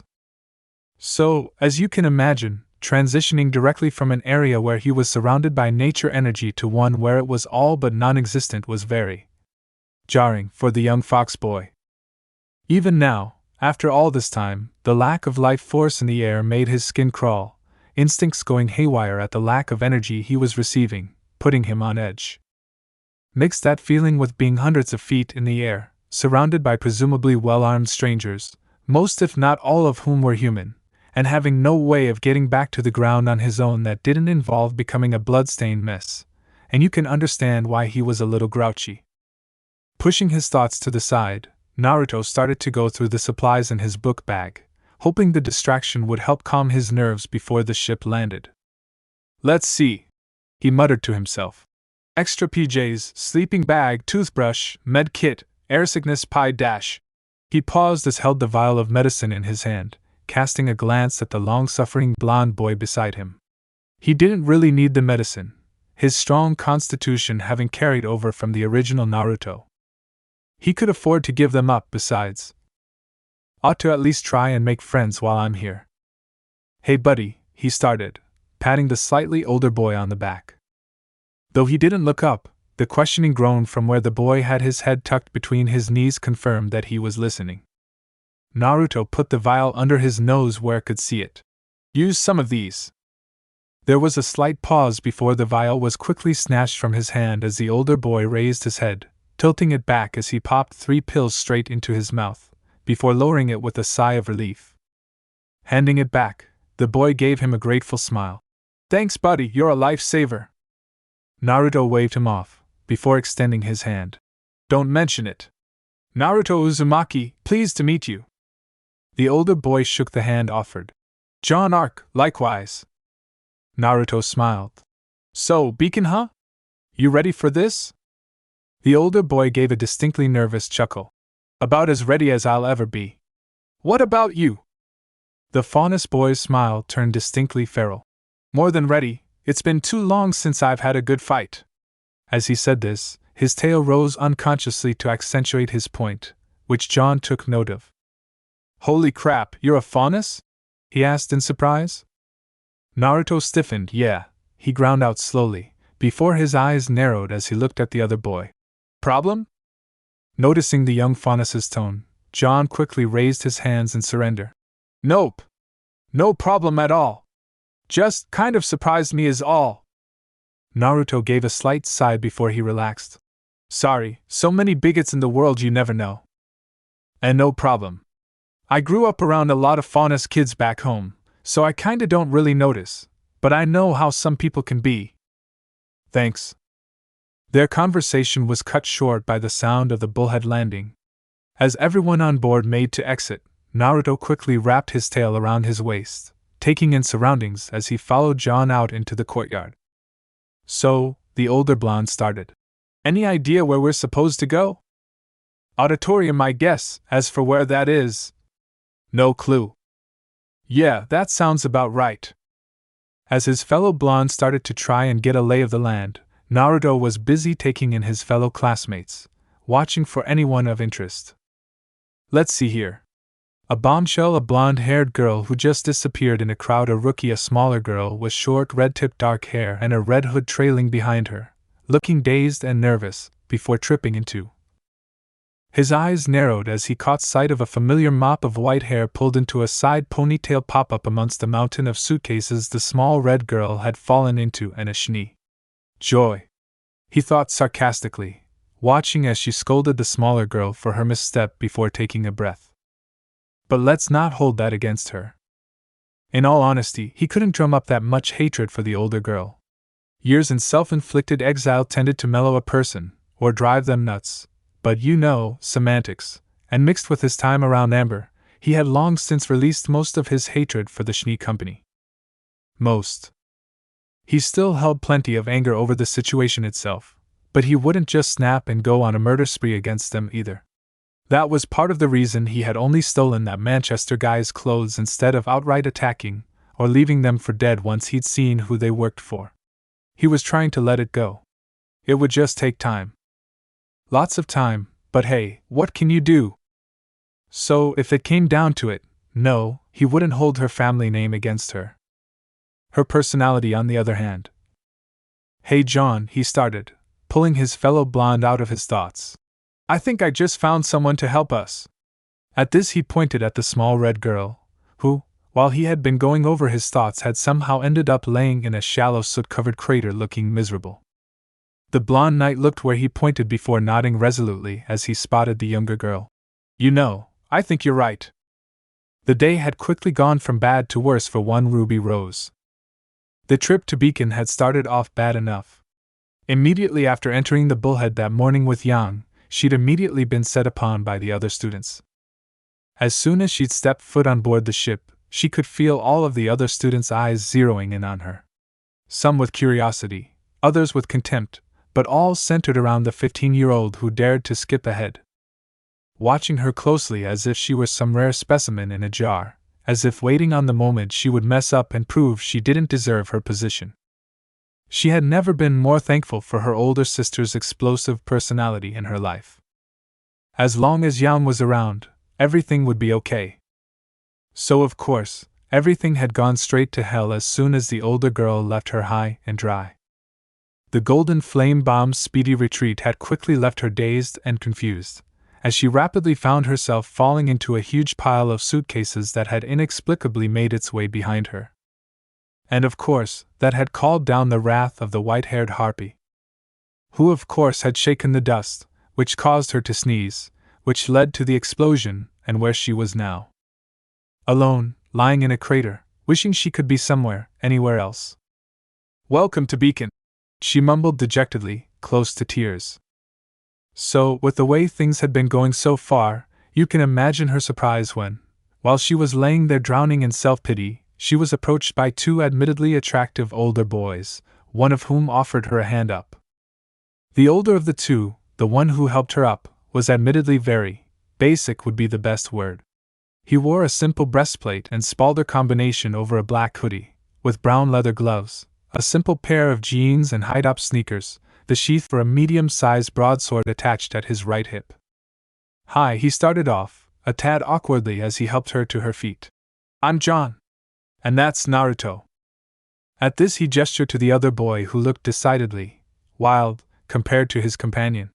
The whisker marks on each of his cheeks, the foxtail wrapped around his waist, and the way he held himself made his presence seem practically feral. Though he appeared relaxed, one hand in his jacket pocket as he used the other to give her a two-finger salute in greeting, the roguish look in eye showed that he was scoping her out, trying to figure out exactly what made her tick with just a glance. Everything about this other boy seemed to scream one word: dangerous. She liked him already. He reminded her of her Uncle Crow. Pleasure to meet you there, miss. The wild boy Naruto trailed off, searching for her name. Oh, she started, realizing she hadn't introduced herself yet, too caught up in her thoughts. I'm Ruby Rose, she said, a slight blush coloring her cheeks in embarrassment. Both boys only smiled at her, unknowingly sharing the same thought. Well, that's just downright adorable. Of course, then the girl had to go and ruin the moment. Looking at John, her eyes narrowed before widening in recognition, half cracking up as she saw who she was talking to. Hey, aren't you the guy who almost threw up on the ship? She could only smile sheepishly as Naruto burst into laughter, while John slumped in defeat. All I'm saying is, motion sickness is way more common than people let on. It could have happened to anyone.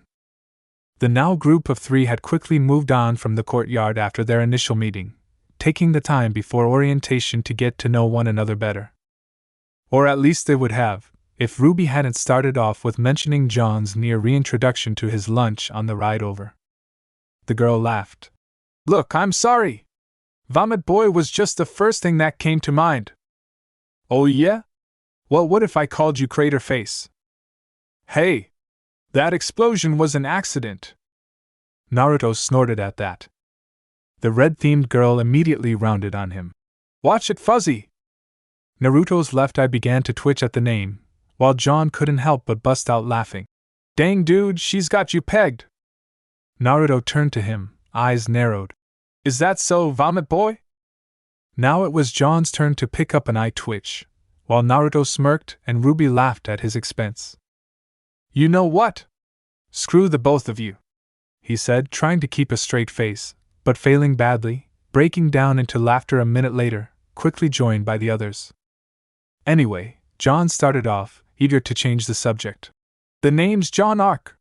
Short, sweet, rolls off the tongue, ladies love it, he said with confidence, only to be met with twin looks of skepticism. What? He asked, noticing the looks. The other 2 glanced at him, before looking at each other, and then back to him. Do they? Started Ruby. Do they really? Finished Naruto, eyebrow raised in the universal sign of, come on, man. They will, he insisted, before faltering. I mean, well, I hope they will. My mom always says that. You know what, never mind. The other laughed for a second before descending into a silence that was equal parts awkward and comfortable. So, Ruby started after a moment. I got this. She quickly unsheathed and expanded her weapon, Crescent Rose, stabbing it into the ground as she did so. Naruto whistled. John gaped, halfway between impressed and scared. Whoa! Is that a scythe? The younger girl smirked. It's also a customizable high-impact sniper rifle. He replied smartly. It's also a gun, she simplified, cocking it and smiling sweetly. Correction, it's a big, bombastic gun, Naruto amended, looking it over. And she's a beauty. Can I? He pointed at Crescent Rose, leaning forward and running a hand over it when Ruby nodded her approval. Tiny girls with big badass scythes and a school that teaches people how to kill monsters. He rose back to his full height, before nodding to himself. Best decision ever. Oh, that's cool, said John as the other teen's words settled in. Strike that, that's awesome. Thanks, she said, pleased with herself. So, what you guys got? Oh, He struggled for a minute, before pulling out his own weapon. I got this sword. Crochet Morse. She breathed. Naruto just looked curious. Yeah, and this shield too. At this, the young knight quickly pulling out his scabbard and expanding it into a shield with his family crest. Placing a hand on the shield, she glanced at him curiously. What do they do? At that moment the shield chose to go haywire on his arm, expanding and retracting rapidly as he struggled to get them under control, before forcing it to shrink down and reattaching it to his hip. Well, the shield shrinks, so when I get tired of carrying it I can just, put it away. She looked at him confused. But doesn't it weigh the same either way? He slumped. Yeah, it does. Naruto patted the older boy on the back while Ruby giggled awkwardly, rubbing the back of her head with her free hand. Well, I'm kind of a dork with weapons, so I guess I did go a little overboard when I was designing it. She looked at him in confusion when instead of bucking up he just gawked at her in shock. Looking at Naruto, she saw much the same look on his face. What? Is there something on my face? This seemed to break the dam as John looked at her in alarm. Wait, hold the phone, you made that? Of course, she replied, shocked he was even asking. All students at Signal forge their own weapons.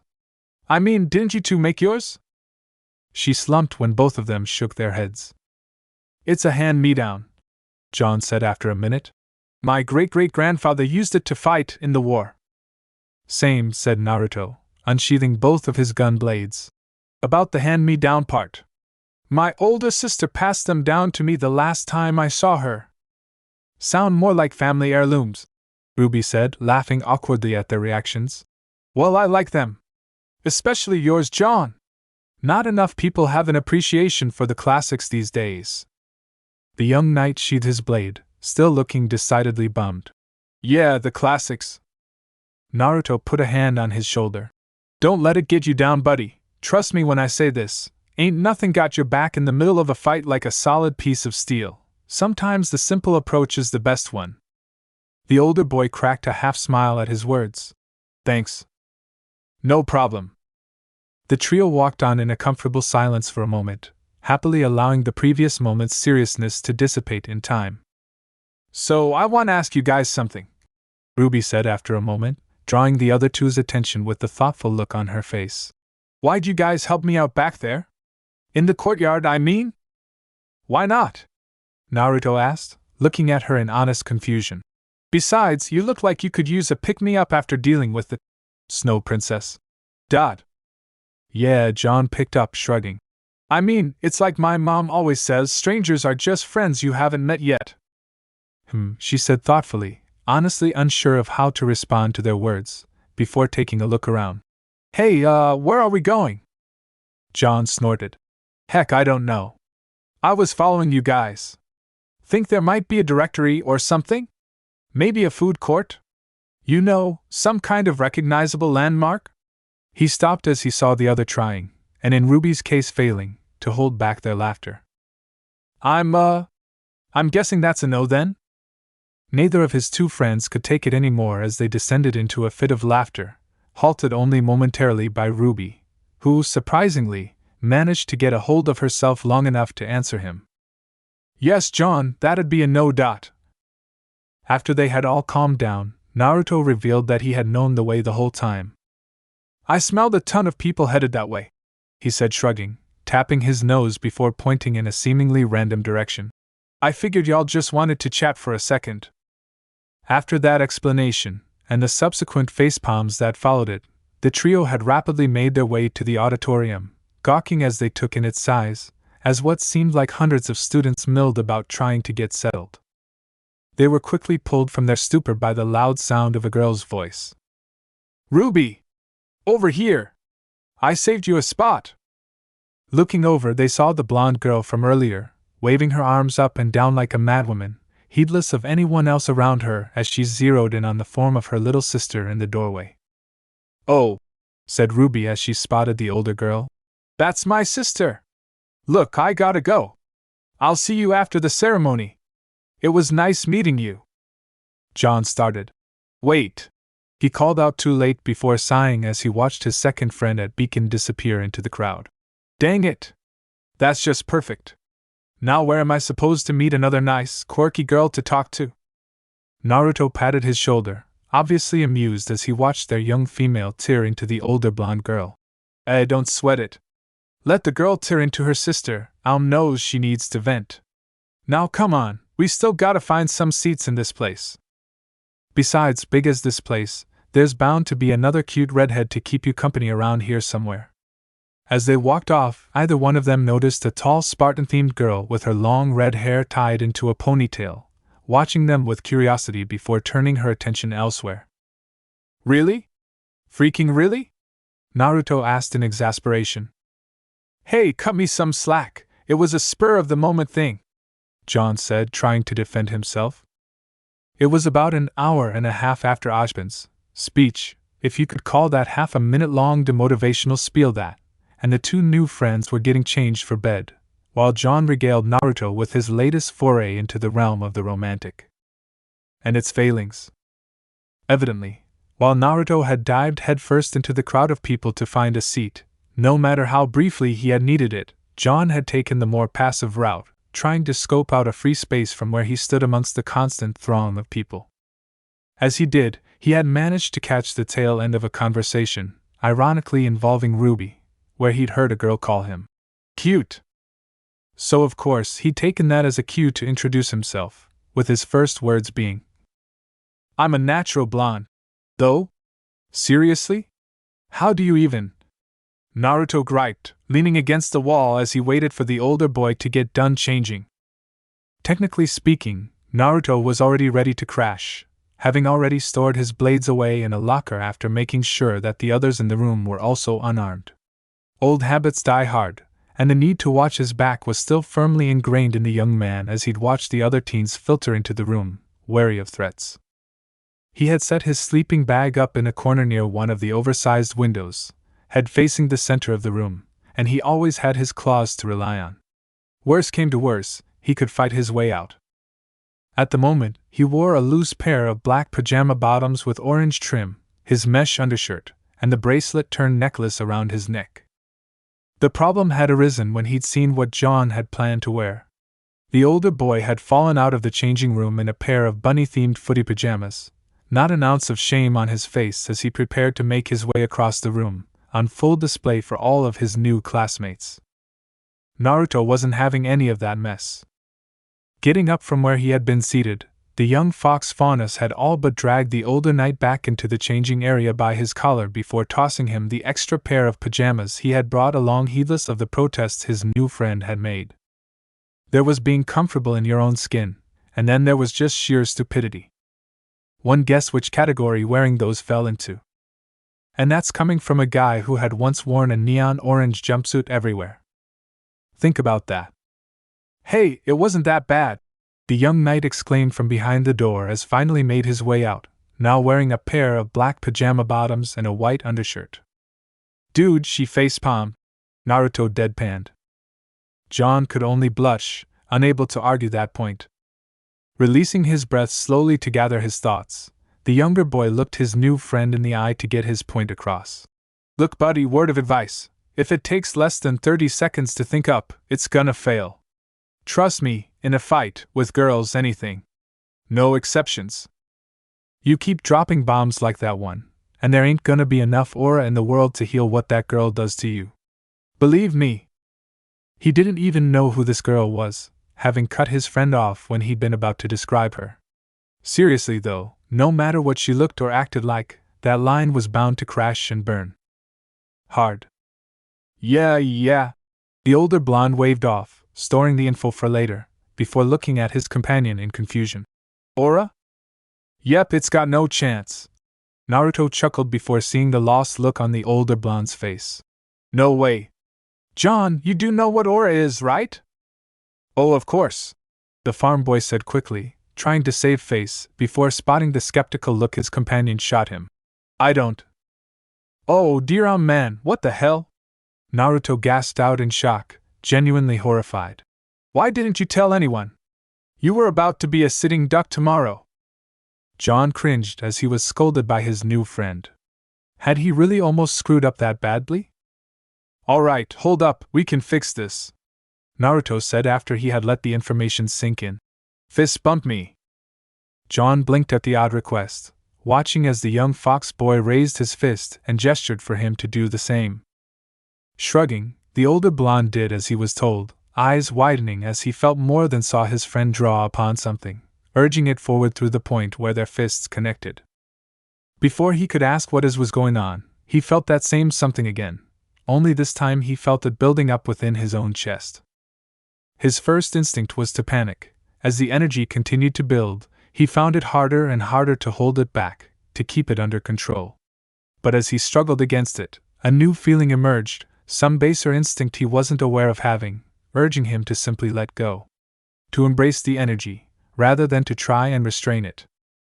Feeling that the loss of control was imminent, John did what practically anyone in his situation would do. Rather than allow himself to be overwhelmed, he chose to simply let go, placing his trust in his instincts as he embraced this new energy, feeling it wash over him in a torrent of unbridled power and energy. The whole process, long though it may have seemed, lasted less than 5 seconds. Opening his eyes, having closed them without realizing it, the young knight was met with the familiar sight of his own hands, only now they had been transformed, set upon by an ethereal white glow that encompassed the whole of his young body, before it slowly dissipated. Slightly overwhelmed, the older blonde could only utter a mystified, "Whoa! I know, right?" Naruto said, obviously pleased with the results. "Oh, and just for the record, that's aura. Congrats, you've got plenty." John could only gawk at him. This was what he was talking about. What everyone in this school was supposed to have. If this was just part of the basics. Dear Monty! What in the actual hell had he gotten himself into? Alright then, Naruto continued, heedless of the older boy's steadily mounting inner turmoil. The next step for you is to get some sleep. Your aura needs time to settle, or you won't be able to call on it like you should. What do you mean? He trailed off as he tried to gather his thoughts. Look, I'm not an expert on this, so you might want to ask, I don't know, that goodish lady maybe for help later, but if I've got this straight, unlocking aura is basically like weaponizing your soul, so when it first happens, the body needs to rest so the soul can go through growing pains, I guess. If you don't, you won't lose it per se, but it'll be way more temperamental than if you had just taken it easy in the first place, trust me. Amber had explained this concept to Naruto fairly early into their time together. Well before she had even unlocked his, she had drilled into his head the need for harmony between his body and soul. He hadn't understood it at the time, but two awakenings, as he called them, later, his own included, he couldn't be more grateful. Oh shoot, I better I go and crash then, John said, pulling the young faunus from his thoughts. Thanks for that, seriously. Naruto waved him off. Don't sweat it, buddy, you'd have done the same. Now go on, the faster you crash, the faster you get to test out what you can do. Right, thanks again. With that, he quickly exited the room, for once eager to get a good night's rest, never noticing the appreciative looks the tall redhead from earlier shot him from across the room as he passed in his new threads. Naruto followed a few moments later, glad he had been able to help his new friend out. Knew the boy needed it. Don't get it twisted, he respected the guy. Anyone who was willing to go and help a young depressed girl with nothing in mind except making her feel better, and giving her a friend had done more than enough to earn his respect. It was just. The guy was just too damn much like his past self. Seriously, the bravado, the naivete, the lack of knowledge he held over the basic things he needed to survive. Heck, even the hair. It was like looking through a vaguely disturbing mirror. Downright scary. He positively needed to help this guy, if only to stop him from repeating the mistakes the original Naruto had made. Knows he could have used the help back then. Heck, he could have used it on the less apocalyptic Y problems, least it would have saved him a couple of headaches. Besides, John was his friend now, one of his precious people, along with Ruby. It was only right to help him.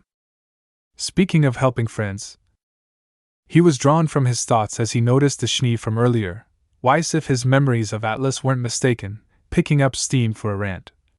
Headed straight for Ruby. Oh no. That won't do. Not at all. Moving forward to intercept, he couldn't help the fox-like smirk that spread across his face as an idea for a prank formed in his mind. Oh yeah, this was gonna be good. Moving just behind his intended target as she snuck up on the younger girl, Naruto noted the other members of the impromptu group of 4. There was Ruby, of course, blissfully unaware of the storm coming as she wrestled with the blonde he had discovered earlier was her older sister, Yang. The whole incident was amusedly watched over by a calm-looking black-haired girl with a large black bow, dressed in a thigh-length yukata. Heh. Sexy sleepwear aside, he arrived just in time to hear the Snow Princess grace the two with her divine sense of wisdom. What in the world is going on over here? Don't you realize some of us are trying to sleep? Just before either could yell back, "Yang," or apologize, "Ruby," they spotted Naruto behind the crabby girl, who winked conspiratorially before placing a finger on his lips, telling them to be silent and watch. That angelic voice, it couldn't be. "Oh, my Monty, it is!" he exclaimed overdramatically, gaining not only the white-themed girl's attention, but the majority of the rooms as well as he seemingly went full-on fanba. "My Weiss? Of the Schnee family? In the flesh? Oh, I'm not worthy!" Taking note of the stranger that had suddenly made his presence known, Weiss couldn't help the smug grin that spread across her face. Finally, some proper recognition, she thought, remembering that black-clad girl's earlier words on her and her family's company, after that tiny red-headed dolt had caused that explosion in the courtyard.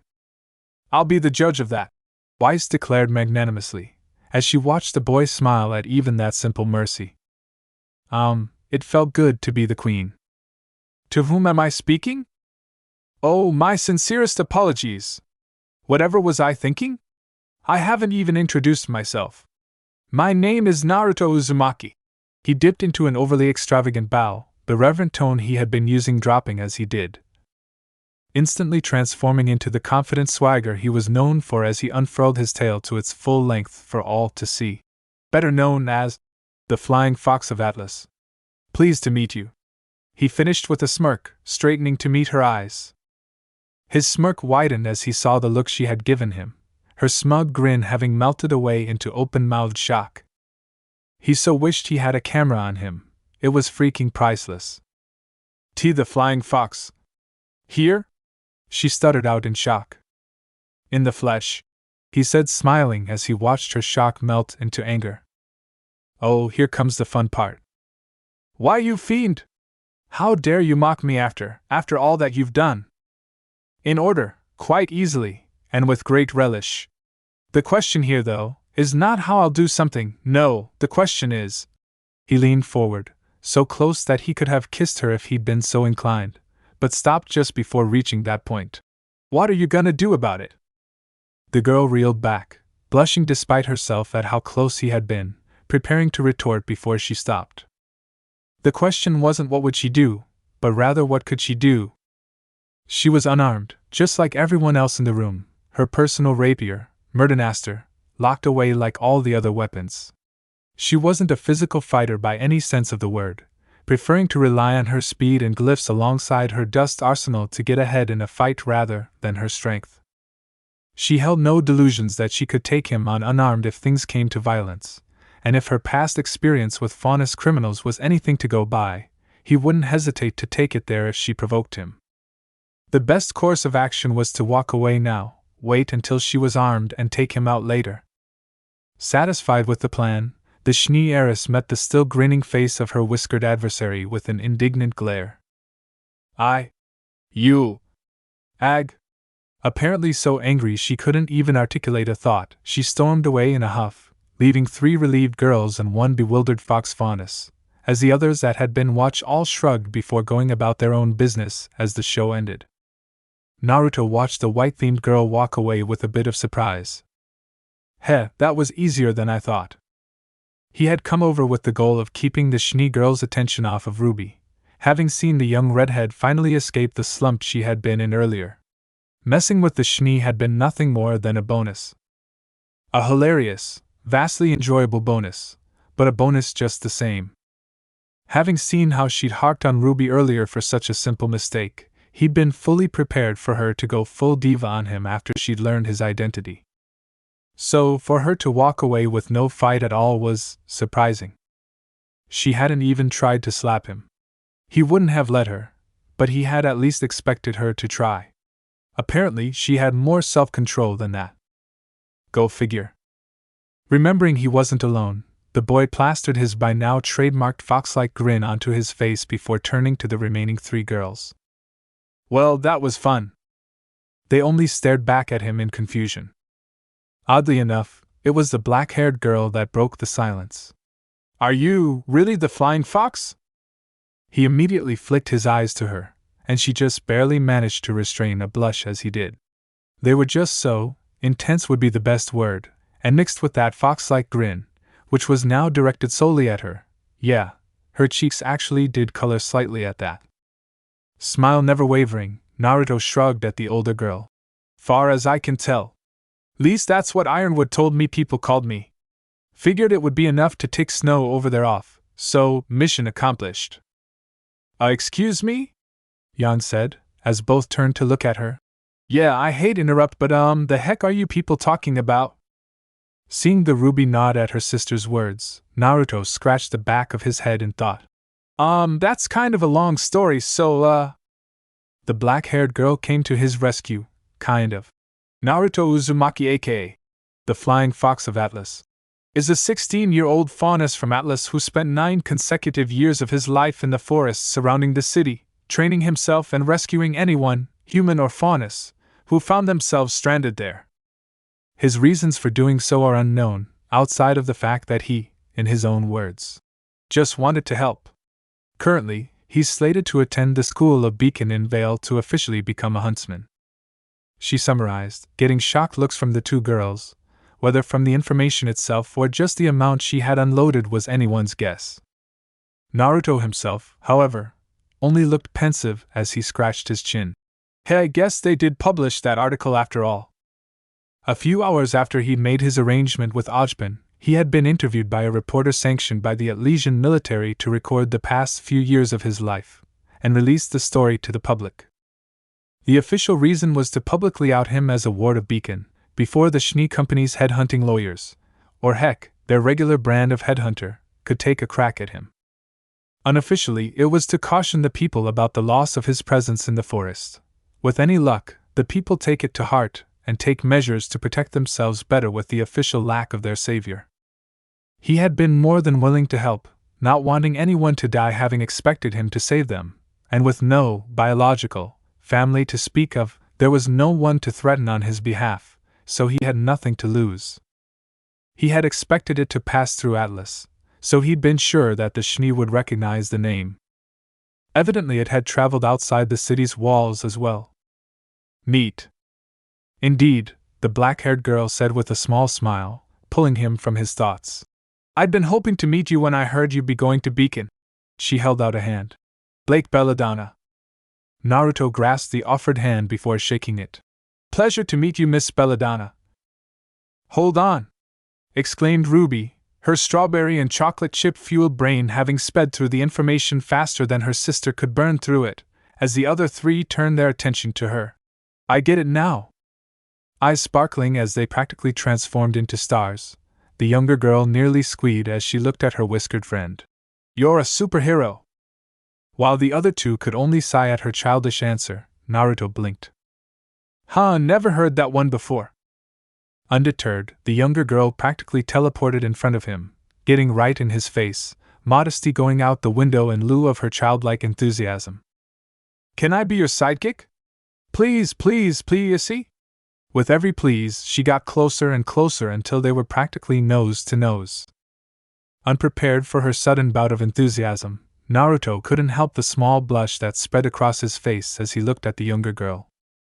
And maybe? He was saved from having to respond further by the now-named Blake, who coughed into her hand to gain the other's attention.